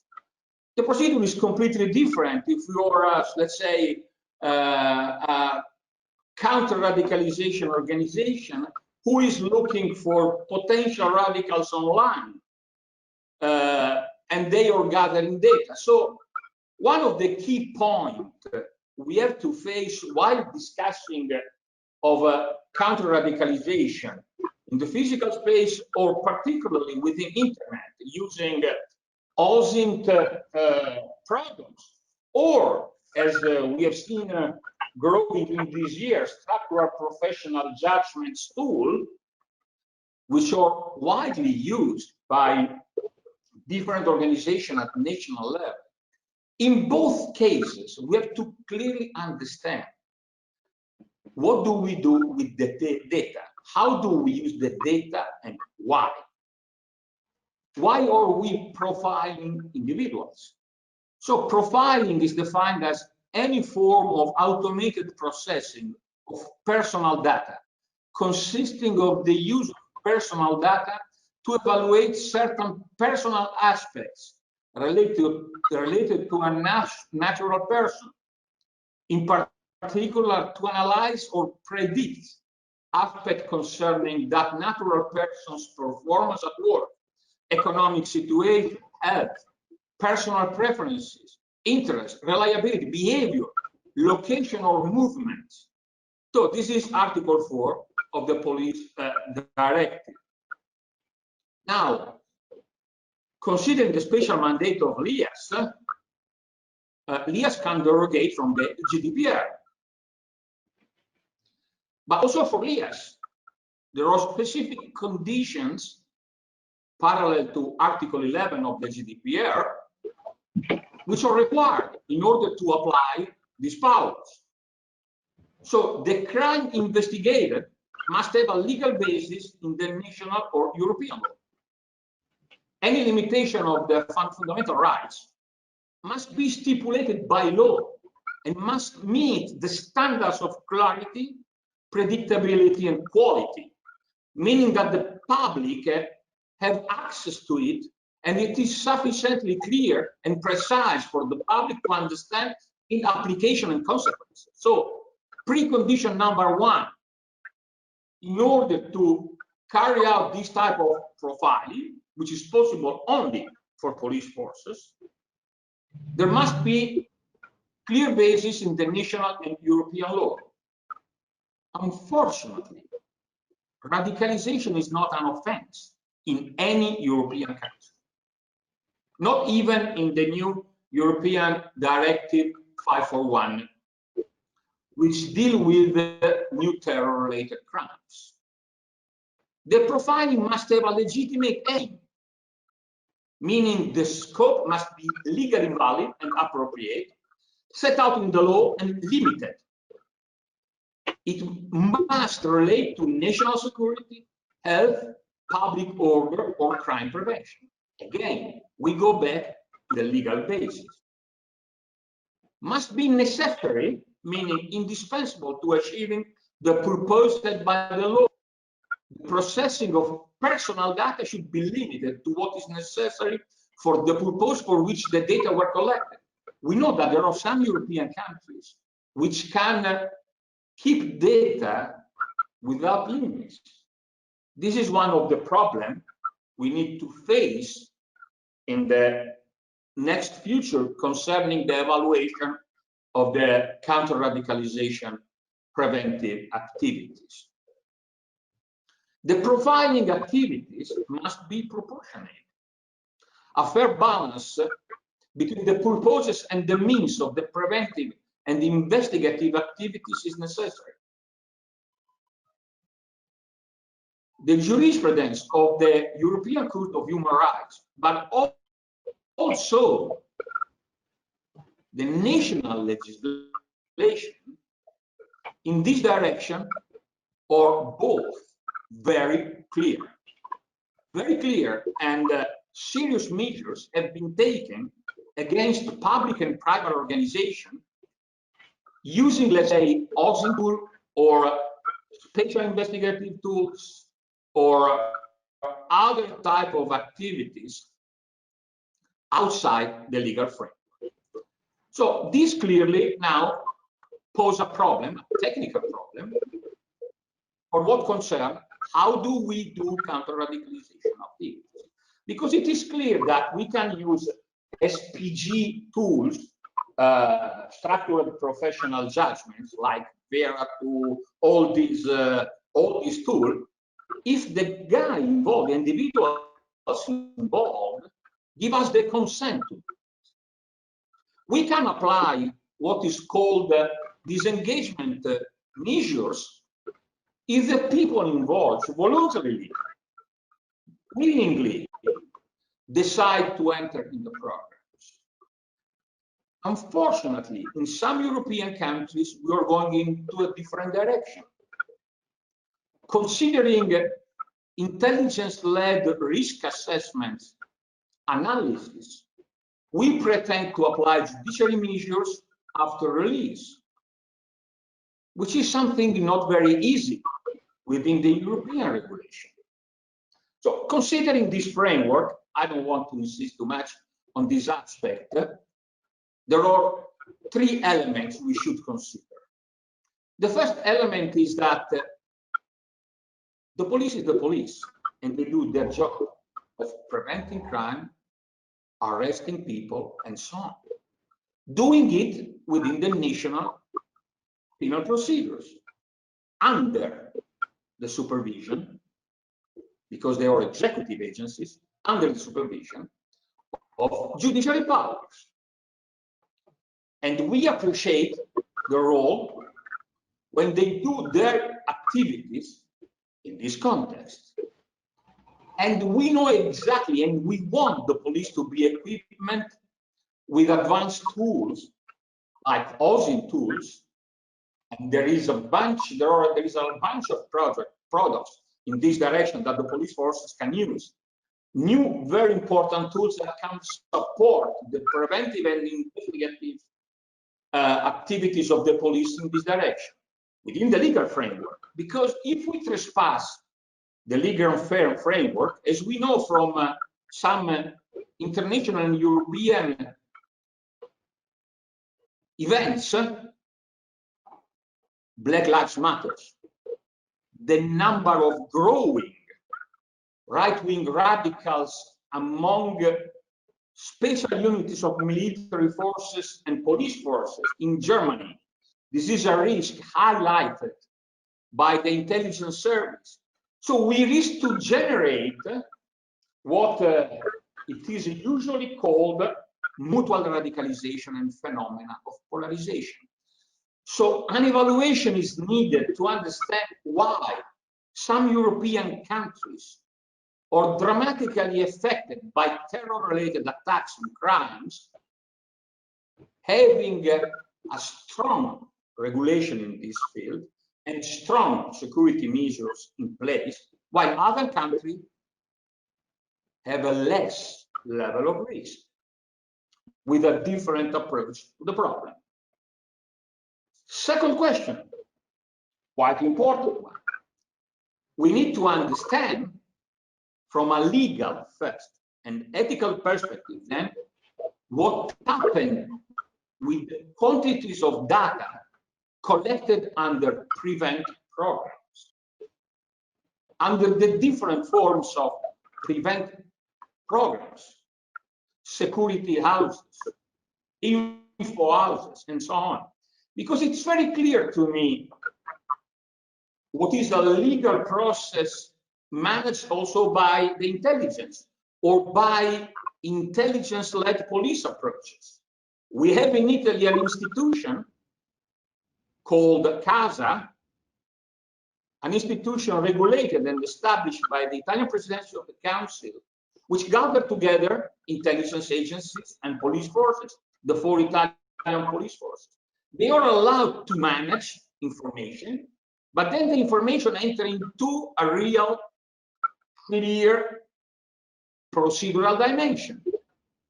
They can take penal or administrative measure or pass the information to the bodies responsible for the investigation or for the agencies, public agencies responsible for administrative measure to prevent radical passing to action or to prevent the possibility that some individuals commit crimes.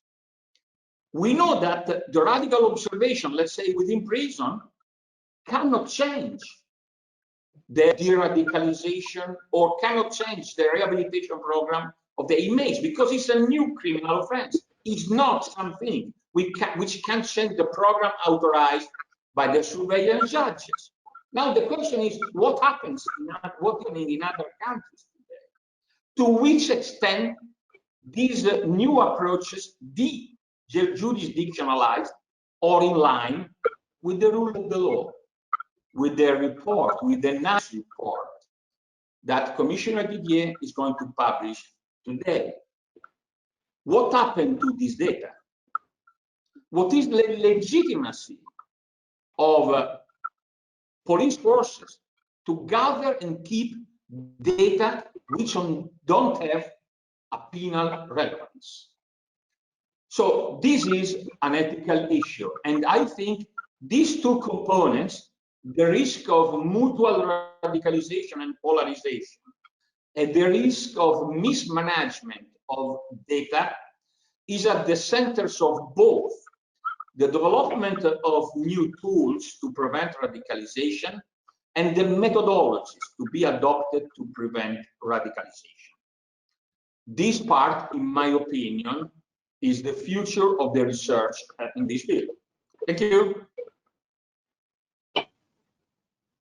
So thank you. We will have the last presentation by Alvaro Vicente on problems, complex problems, challenging problems related to evaluation of PCV initiatives. So the floor is yours, Alvaro.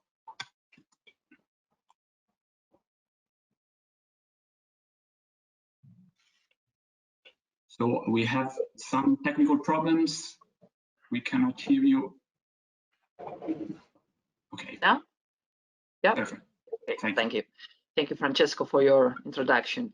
And that's it. In the next few minutes, I'll be talking about how to evaluate a small-scale PCV projects, and I'll try to answer this question drawing from the experience of MINDb4ACT, and particularly on some recommendations derived from the experiences and from the lessons that we have learned in the last 3 years. But before doing that, before sharing these recommendations, let me just briefly tell you what kind of projects we have put in motion in MINDb4ACT. As my colleague Carola Garcia Calvo said at the beginning of this final conference, a total of 15 pilot projects have been carried out in MINDb4ACT in 9 European countries. These projects were conducted in 4 domains: in schools, prisons, urban settings, and the internet. These were projects aimed at professionals who work in environments and settings where processes of violent radicalization tend to occur or be detected. I'm thinking about first-line practitioners, law enforcement agents, prison guards, teachers, etc. So these are not projects. These were not projects directed at communities or individuals vulnerable to undergoing these processes.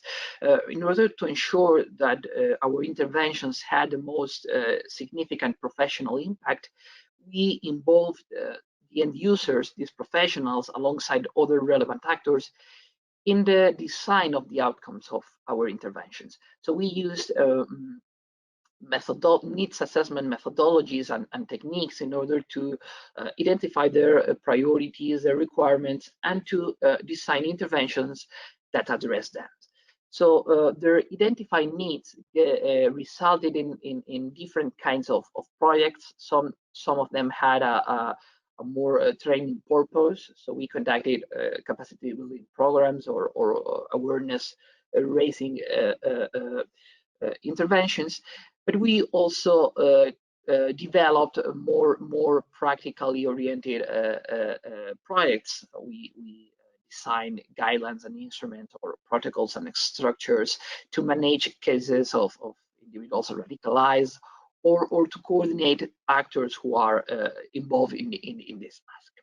Of course, the 15 projects are very different. They are pretty much dependent on the context where they have been conducted and the actors involved, but they all have three key elements in common.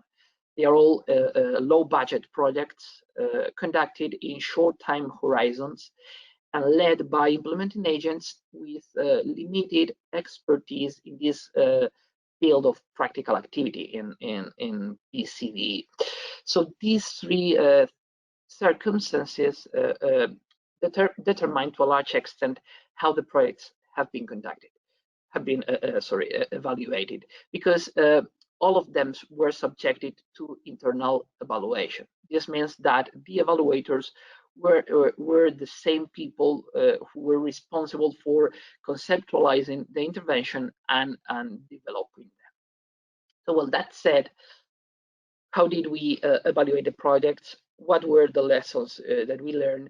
And particularly I'm focusing on what are the recommendations drawn from our experience. So the first challenge implementing agents, particularly newcomer implementing agents, face when conducting an evaluation is being inclusive.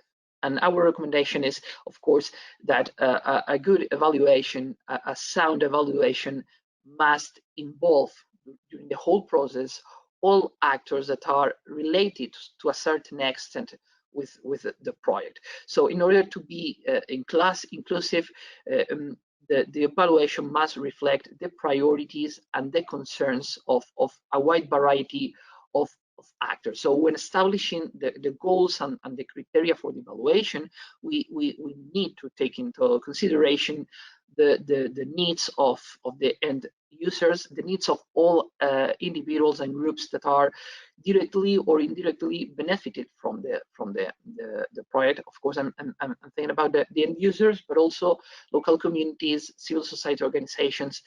We need also to gather the views of the decision makers, the authorities that will make decisions regarding the project. And we will also need to consider the views and the opinions of researchers and academics that will study the results and the impact and the effects of the intervention across time. So being inclusive from the very beginning will help us to reach a common understanding on what success means and how we can be successful. That is to say, on how change can occur and how our intervention can bring it about.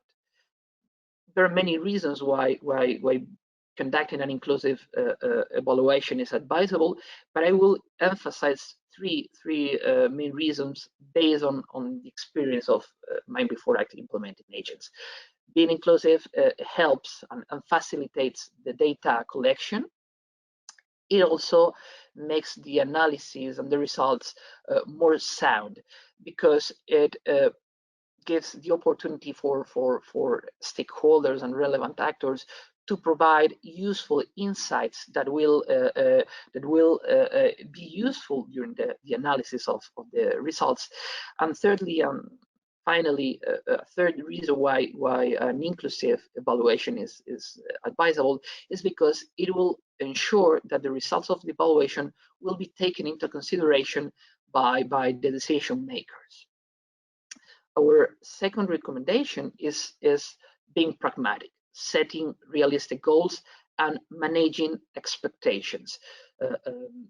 First, implementing agents, particularly when they have few expertise in this field, have high expectations, not only regarding what the project can produce, what the results and the expected outcomes of the project can be, but also about the possibilities of measuring these results.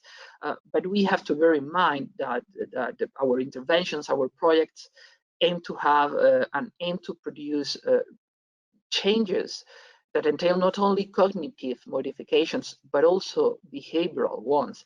And for these modifications to emerge, it takes time. So it is not feasible to measure these results in short-term projects. So being pragmatic while setting the goals of the evaluation entail discarding unreachable goals. For instance, I'm also thinking about not focusing too much on trying to establish causal relations between the projects and the expected outcomes, particularly when it is not possible to control for other variables or other factors that may affect the results. And being pragmatic also means considering the conditions and characteristics of the intervention context. And this affects particularly our possibilities of assessing the impact of our intervention.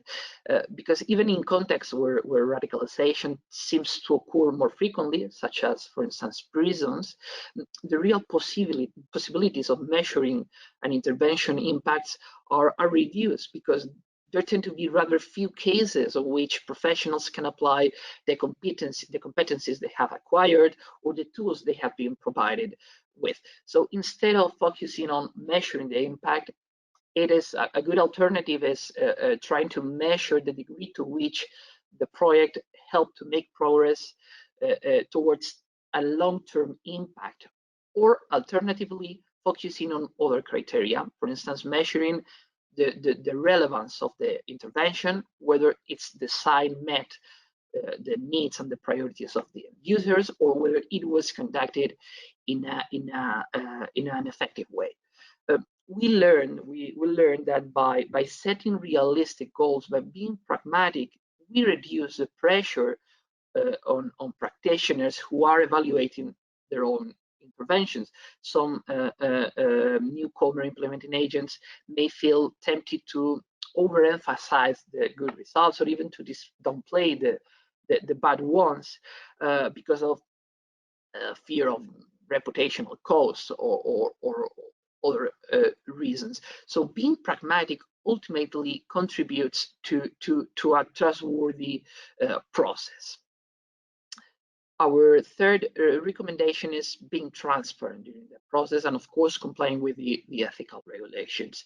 Being transparent may mean many things, but within the experience of MINDb4ACT, we understood being transparent as first of all acknowledging the limitations of the evaluation, admitting the analytic but also the methodological limitations of this evaluation, and making them public, for instance, in the final analysis and the final report. But it also entails sharing the data collection tools with the actors that are involved in the evaluation, so that they can validate these tools, and also sharing the raw data with them so that they can interpret and analyze by themselves, draw their own conclusions, which may inform the final analysis. Being transparent is very relevant, particularly for internal evaluations, because we must admit that internal evaluations are usually interpreted with caution. Its results are taken with caution because of doubts about the independence of the evaluators. So ensuring a transparent process will favor accountability, will strengthen the credibility of the process, and also will contribute to build trust with the participants in the evaluation. Building trust is also key in a sensitive field as security, as the field of prevention of violent extremism, because some professionals who work in environments where these processes tend to occur might feel reluctant to share information, to share data based on their practical activity, based on their first-hand experience. So being transparent with them and ensuring that we are complying with the ethical regulations might overcome their doubts. Our fourth recommendation is making sure that the evaluation is useful. So guaranteeing that the evaluation is useful will ensure that the evaluation serves to its core purpose, which is to inform decision making and truly contributes to an evidence-based policy. What does it mean to conduct a useful evaluation? Well, we think that it means not focusing on the big question, did the project work or did it not? But instead of that, trying to address other relevant questions on which elements worked, which did not, for whom, in what circumstances, to what degree, and why.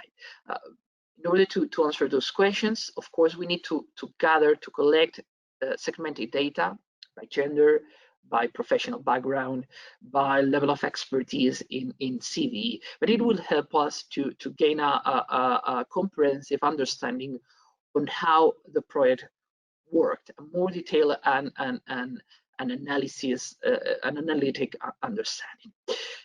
Of course, being useful also means setting actionable recommendations, and this recommendation is pretty much connected with a previous one. If we want to to set actionable recommendations, we need to be pragmatic. So pragmatism and realism also must govern the final stage of the evaluation process, and not only the starting point when we are setting the goals of the evaluation. Our last recommendation is introducing the gender perspective in the evaluation, because it will help us to understand in a comprehensive way the effects of our intervention. As I already said, it entails collecting segmented data by gender, but we have to be aware of the fact that this task can be complex if there is no relative equilibrium between men and women among the project participants, because there are significant fewer women than men in some sectors, particularly in the security sectors, but also among the secondary target groups. We know, and it is well known, that women are less frequently involved in violent extremism activities than men, so this can also affect our real possibilities of applying a gender lens in the evaluation. So I will finish here because, well, we are running out. We're running out of time, but I'm be more than happy to answer any doubt or any question. And thanks for listening. Thank you very much, Alvaro. So we have 4 minutes or something like that. I'd like to ask the audience if there are questions or comments or suggestions. Okay, so I can finish with 3 very short questions for each speaker. Unfortunately, 3 quite short answer from them. First of all, following the order of our presentation, thank you, Edith, for your very interesting presentation and the very interesting contribution in the publication. Just a general question. In your presentation and in the chapter of the publication, there is a certain insistence on the concept of neglected problem, neglected perspective. Just a general question from my side about your perception about the evolution of the gender perspective from the field. So are you optimistic about the fact that this problem will not be a neglected problem anymore in the next years, especially in the last point that you highlighted, the role of women in the promotion and the implementation of PCV initiative. And another question, very short question for you and maybe for the other 2 speakers. There is a reference in the contribution on these. Do you think that the current pandemic has an important negative effect on the implementing of PCV initiative, especially for women? You talk about the problem of toxic masculinities, possible relations between domestic abuses and forms of extremism. What is your judgment on the possible effects of the COVID pandemic? Thank you very much.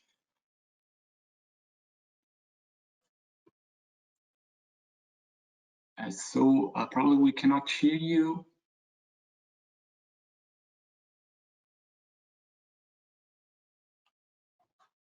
Thank you for the question, how I look into the future of the work in this certainly sensitive field.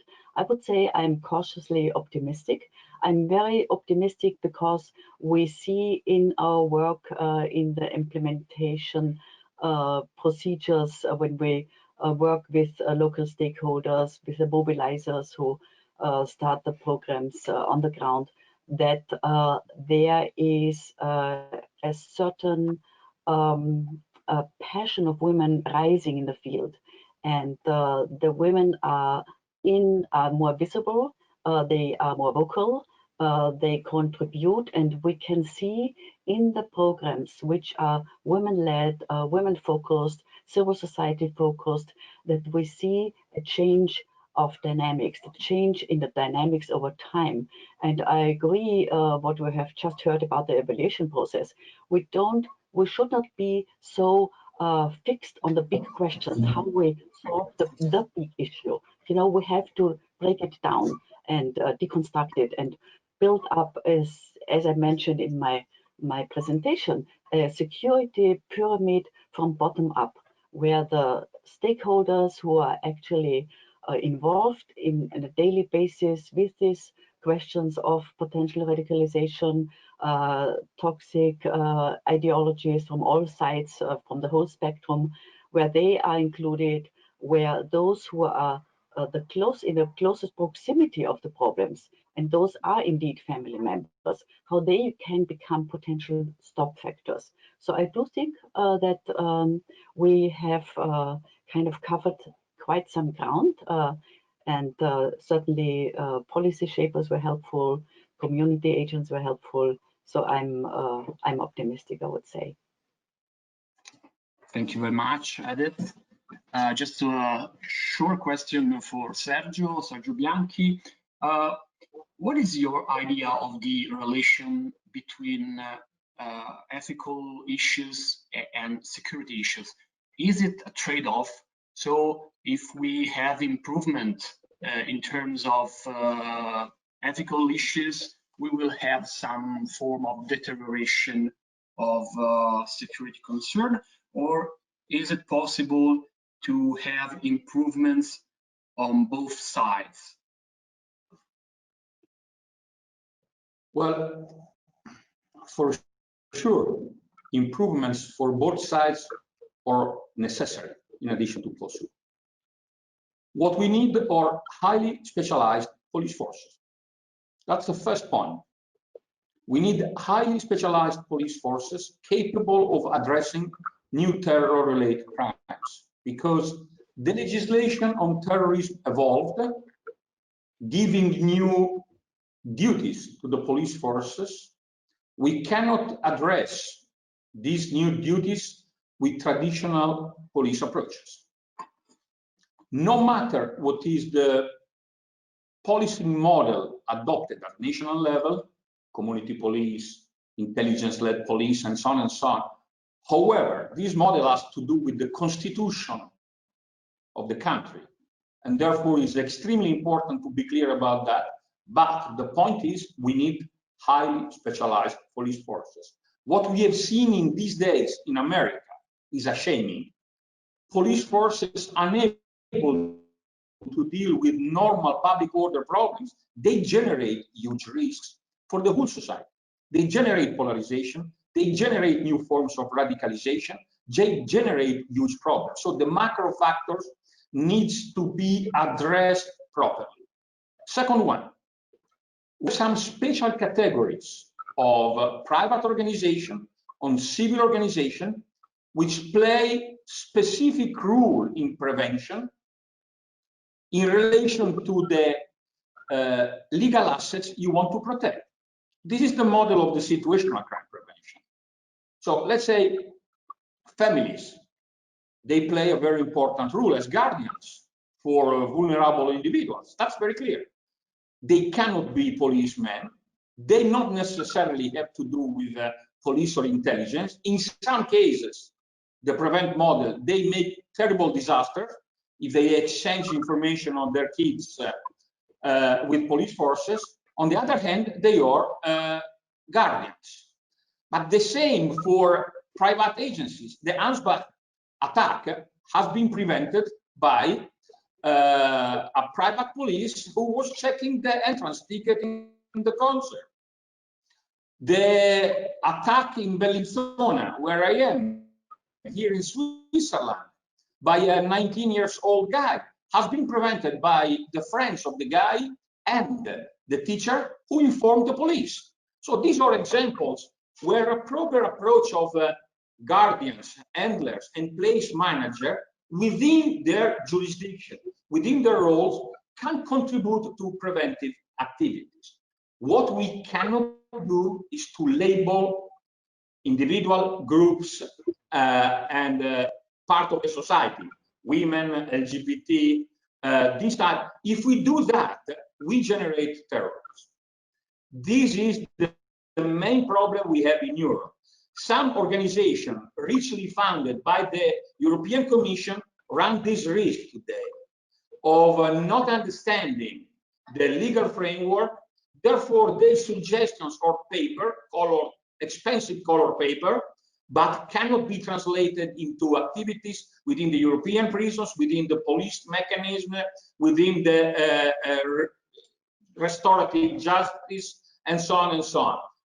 So we need, in this sense, to strengthen the cooperation, specializing both the police forces, because too many police forces don't have appropriate tools in order to address the type of challenges foreseen by the new European legislation. And second one, specialized intelligent analyst or organization capable of addressing risks from one side, and therefore cooperating with, let's say, social cooperatives, different volunteers, to activate the disengagement problems. I don't use the word de-radicalization because it's not the appropriate concept. Thank you very much, Sergio. Just a last question for Alvaro. Thank you for your presentation. I really appreciated the emphasis on the need to be very realistic and pragmatic, especially in small-scale PCV interventions. So, in many respects, to have an internal process of evaluation is a necessary choice for small-scale intervention. But are there benefits? Is there a positive side in the necessary choice to have an internal process of evaluation in which the people who evaluate the initiative are the same people who have designed and implemented the initiative, the program? Thank you for your question, Francesco. Of course, there are some benefits or advantages of choosing an internal evaluation. It is true that this is a common decision or a common practice in low budget interventions. But for instance, organizations such as RAN also admits that internal evaluation can be a way for implementing agents with limited expertise to professionalize, to gain a good understanding on how the project can be, how their own interventions can be improved, so that in next stages of their intervention, or in new opportunities of conducting practical interventions, they already know some key factors for conducting in an effective way new projects. So I think if we think of implementing agents who are newcomers, and we have seen that in many European projects, if we think of that, conducting an internal evaluation is a way of improving their own capacities, improving their own skills, and of course strengthen also the PCV ecosystem. Okay, thank you very much. Thanks to all the three speakers. We have finished with this panel, and thank you all. Goodbye. Bye. Yes, hello again. After the panels dedicated to the project's results, now it's time to speak about the future. And in this regard, I'm very happy to introduce to the audience Mr. Marcus Walter, which is now sharing the screen with me.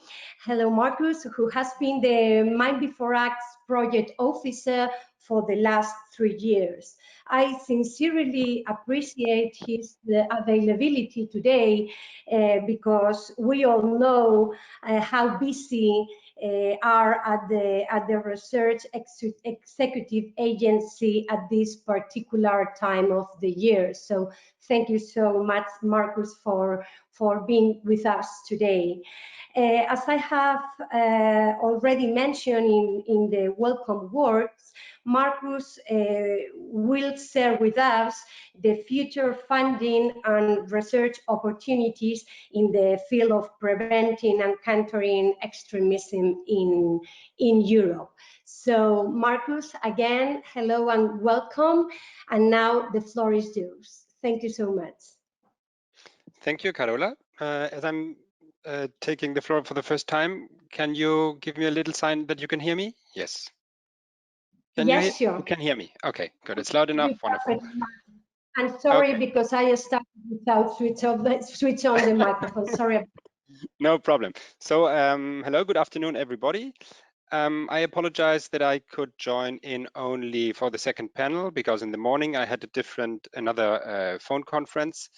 So I'm not fully aware of what you discussed in the first part of your meeting, but it was very interesting to follow the second panel now. Virginia and Carola asked me to say a few words or give a presentation in the context of this final conference of MINDb4ACT. And I was a bit hesitant because I will have the pleasure to formally assess the project in 6 weeks' time. So I would have difficulties now to contribute to the project itself or to say something concerning the project, because this we will do in the foreseen procedure later on. But we agreed that I could, as Carola introduced, say a few words about Horizon Europe, which is now coming up, as you know, next year. And this will be certainly also relevant for most of you, be it for radicalization or be it for something else. By the way, recently there was a big event, the R&I Day, so the Research and Innovation Day. Maybe some of you had the chance to join it, where Horizon Europe was presented very comprehensively, much more comprehensive than I can do that now in the next 10-15 minutes. And also specifically the security cluster, what will be the new security cluster was presented there. And there's plenty of information material on Horizon Europe available, of course, online, as you know. But I will try just to highlight a few issues and then come quickly to fight against terrorism and radicalization and the first plans that we have in this regard.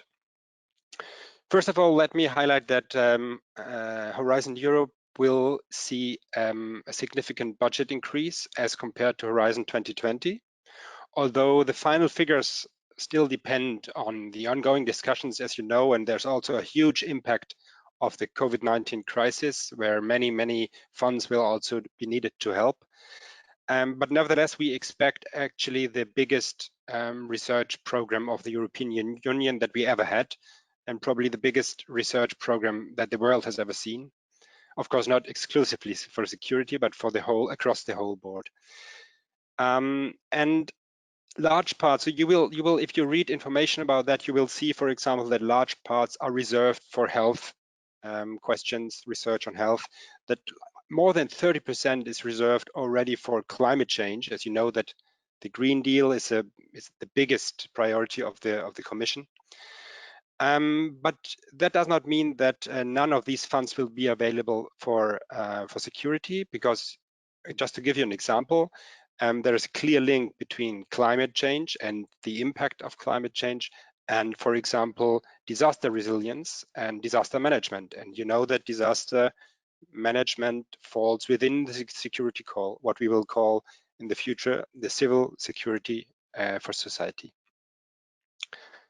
So there are 3 pillars for Horizon Europe, relevant for you, for the research you have been doing in MINDb4ACT and similar projects. Will be the second pillar.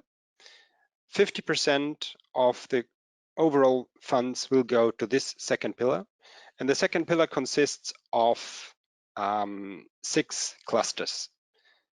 Just to quickly list them: health is one cluster, culture, inclusive society another one, digital, realm, industry and space, climate, energy, mobility, food, bioeconomy, natural resources, agriculture, and finally, one self-standing cluster is civil security for society, which replaces what we called secure societies in H2020.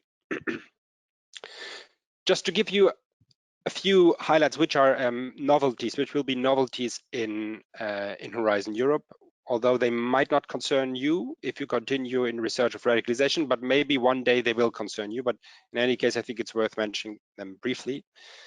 For example, a new European Innovation Council will be created, which will help structurally to improve the breakthrough of innovation, where we've seen a gap still in the implementation of H2020. There will be new funding mechanisms to help innovation, breakthrough, new instruments, in particular help also for SMEs, for small and medium-sized enterprises, which also sometimes participate to a project like yours. Then there will be the new idea of missions, defining missions. Missions are research and innovation objectives that aim to deliver solutions to the biggest challenges that our world currently faces. Each mission can be seen as a mandate to find a solution to a really pressing, urgent challenge in society within a certain time frame and a certain budget. So in a way, a mission is a defined goal and which needs to be achieved within a certain defined framework. For the time being, security is not among the potential areas for such missions. And this does not mean that security is less important. It just means that structurally, I think you can share with me the opinion that as we have very different problems, a variety of problems in the security field and many players, and the overall funding might not be as important as for economic or ecological questions and so on. It's currently not planned to define such missions for security, but who knows, during the implementation of Horizon Europe, that might still change. Another new area which will not be applied at the beginning for security either is the idea of institutionalized long-term partnerships to facilitate also granting research funds, these partnerships are supposed to run over the whole time, for example, of Horizon Europe. It's a new tool also to facilitate distributing funds. But again, this is not planned for the area of security. What else? International cooperation, which is quite strong already today, will tend to be even enhanced in Horizon Europe.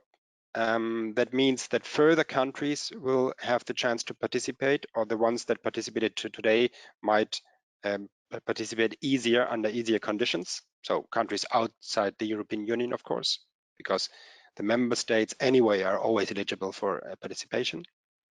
Then the idea of open science, the open science policy will also be strengthened. That means that sharing openly data and publications and so on will be even more important than it used to be so far. Although in the area of security, always special rules will apply, in particular if projects include sensitive information, even sometimes classified information, of course, then the openness finds limits there. Altogether, I think the idea is that continuity is more important than revolutionary changes, which is hopefully also in the interest of beneficiaries, because you know the rules, you know the framework, and most of them will be stable. At the same time, we are still discussing ideas for how we can also, from the administrative side, simplify the participation, because this still absorbs large parts of your energy and of my energy, of course, as well. And so we are discussing still, we had like tests with lump sums, and we will probably increase the use of lump sums and flat rates and this sort of thing. You know that you might know that flat rate, for example, is applied already 25% for indirect costs and so on. So lump sums and flat rates as an instrument, maybe for travel, maybe for staff costs, will in the tendency be enhanced for Horizon Europe to simplify also the administrative side. And the impact of projects is always an issue, has always been an issue, also discussed with beneficiaries like you. And this will also get additional efforts will be invested into increasing the impact of research projects. One area which will be focused on in this regard is, for example, the participation of the end users that are supposed to apply later on what you found out in projects. So as a concept, you know it, also PCP, so this pre-commercial procurement instrument, and this sort of mechanisms will be strengthened in Horizon Europe. On the research objectives, so on the content, there will be, again, within the cluster that I mentioned, a call for fighting crime and terrorism, as you know it. And this priority will cover, again, all perspectives from investigation of crime to the mitigation of the impacts of crime.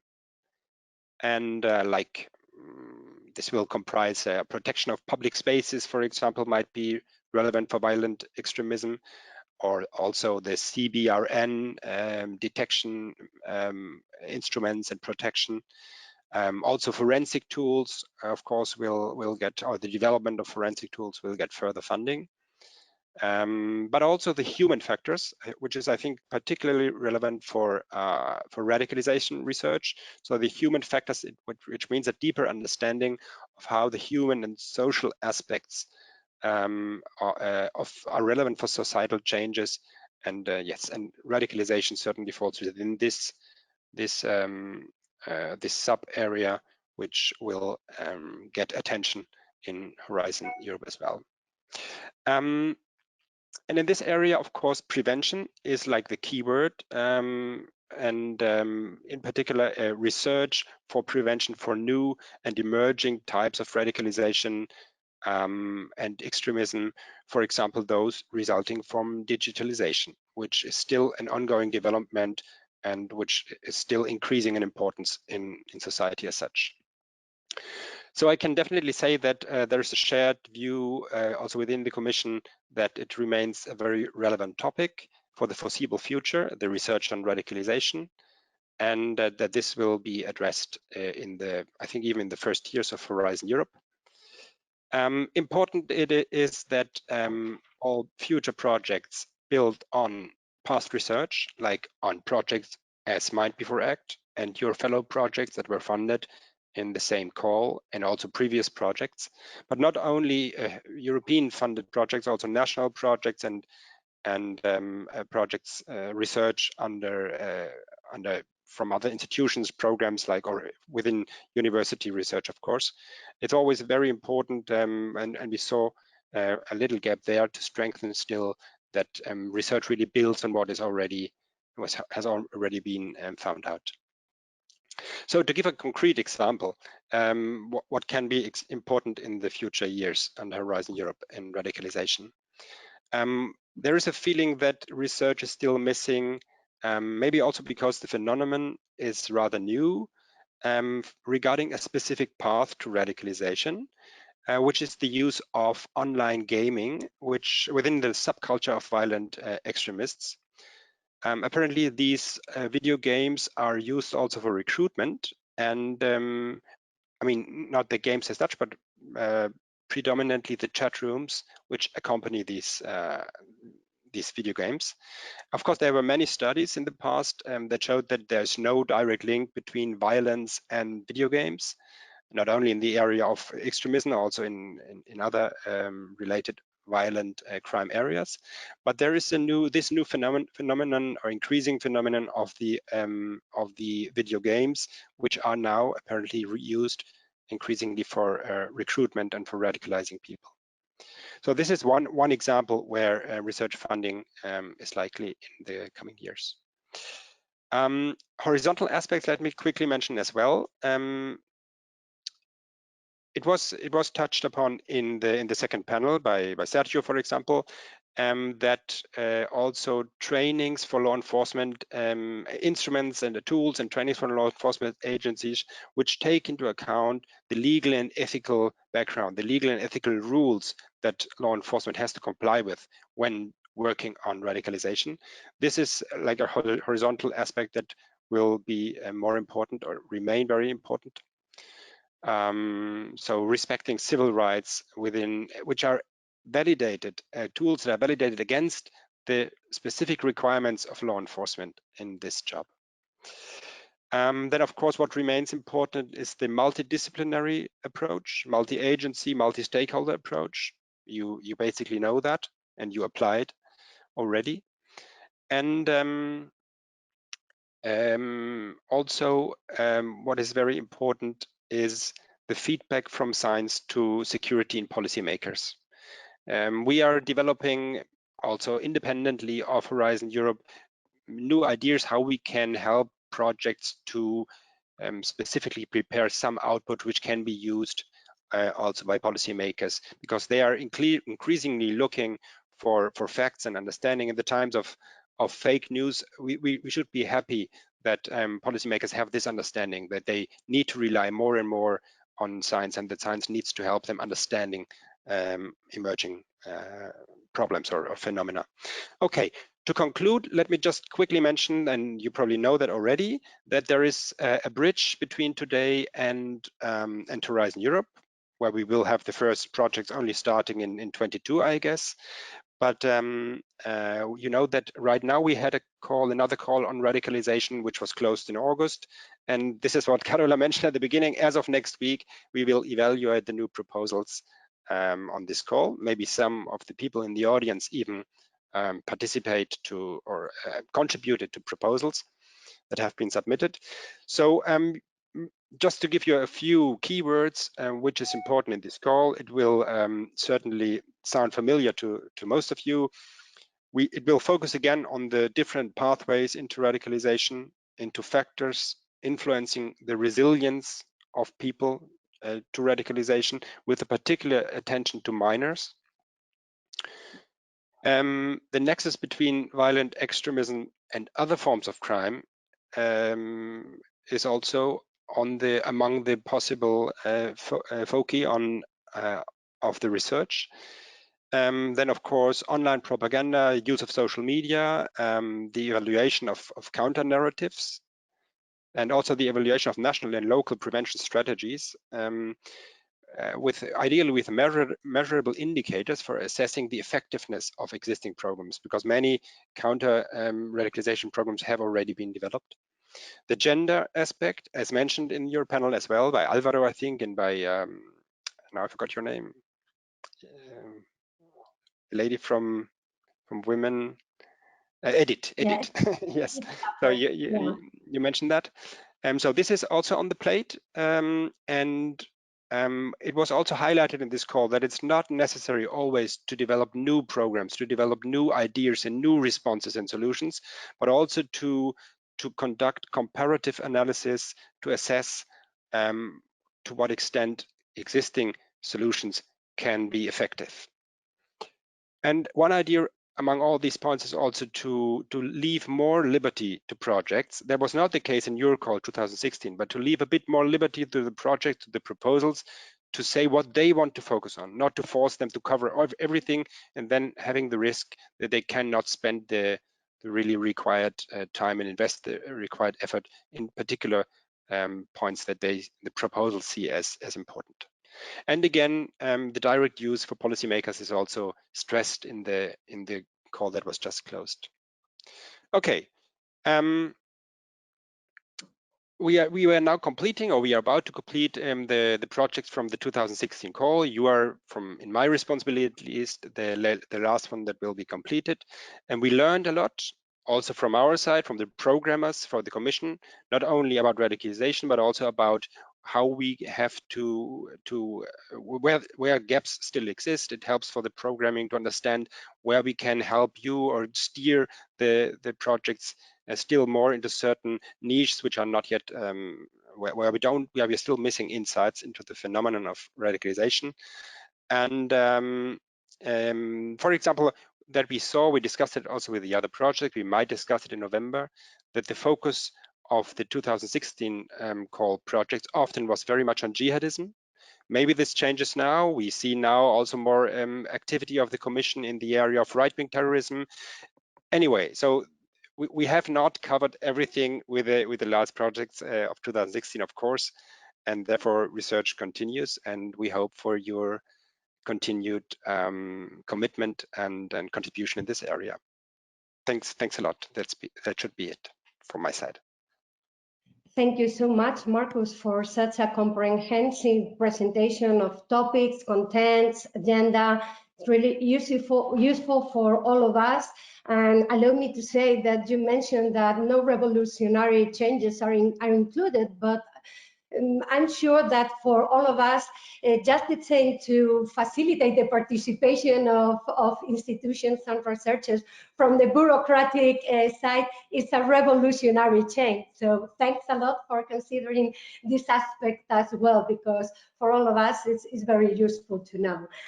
Again, thank you so much for your inspiring and most useful presentation, which I am sure will result in new consortiums. And I know that we have a lot of good professionals on the other side of the screens looking for partners or for opportunities for research and practice. So thanks a lot. So as MINDb4ACT has come to an end, but as someone once said, the work must go on. So let's work together. And as I said before, it has been a real pleasure to work with such a competitive partners, as well as with to collaborate with many professionals and institutions from different fields and backgrounds through the last 3 years.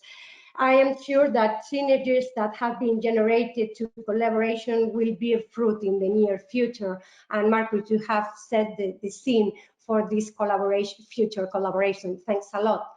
So from my side, because we are out of time, it's time to say thank you again. Thanks for your support, thanks for your work, thanks for following all of our activities during the last 3 years, and it's time to close this conference. So just allow me to remember you that you can download the publications from the Frontline Practitioners platform. Both publications, the White Book and the Policy Report, are now ready to download. So, and you can review the project's work in the last 3 years through the MINDb4ACT channels in social media.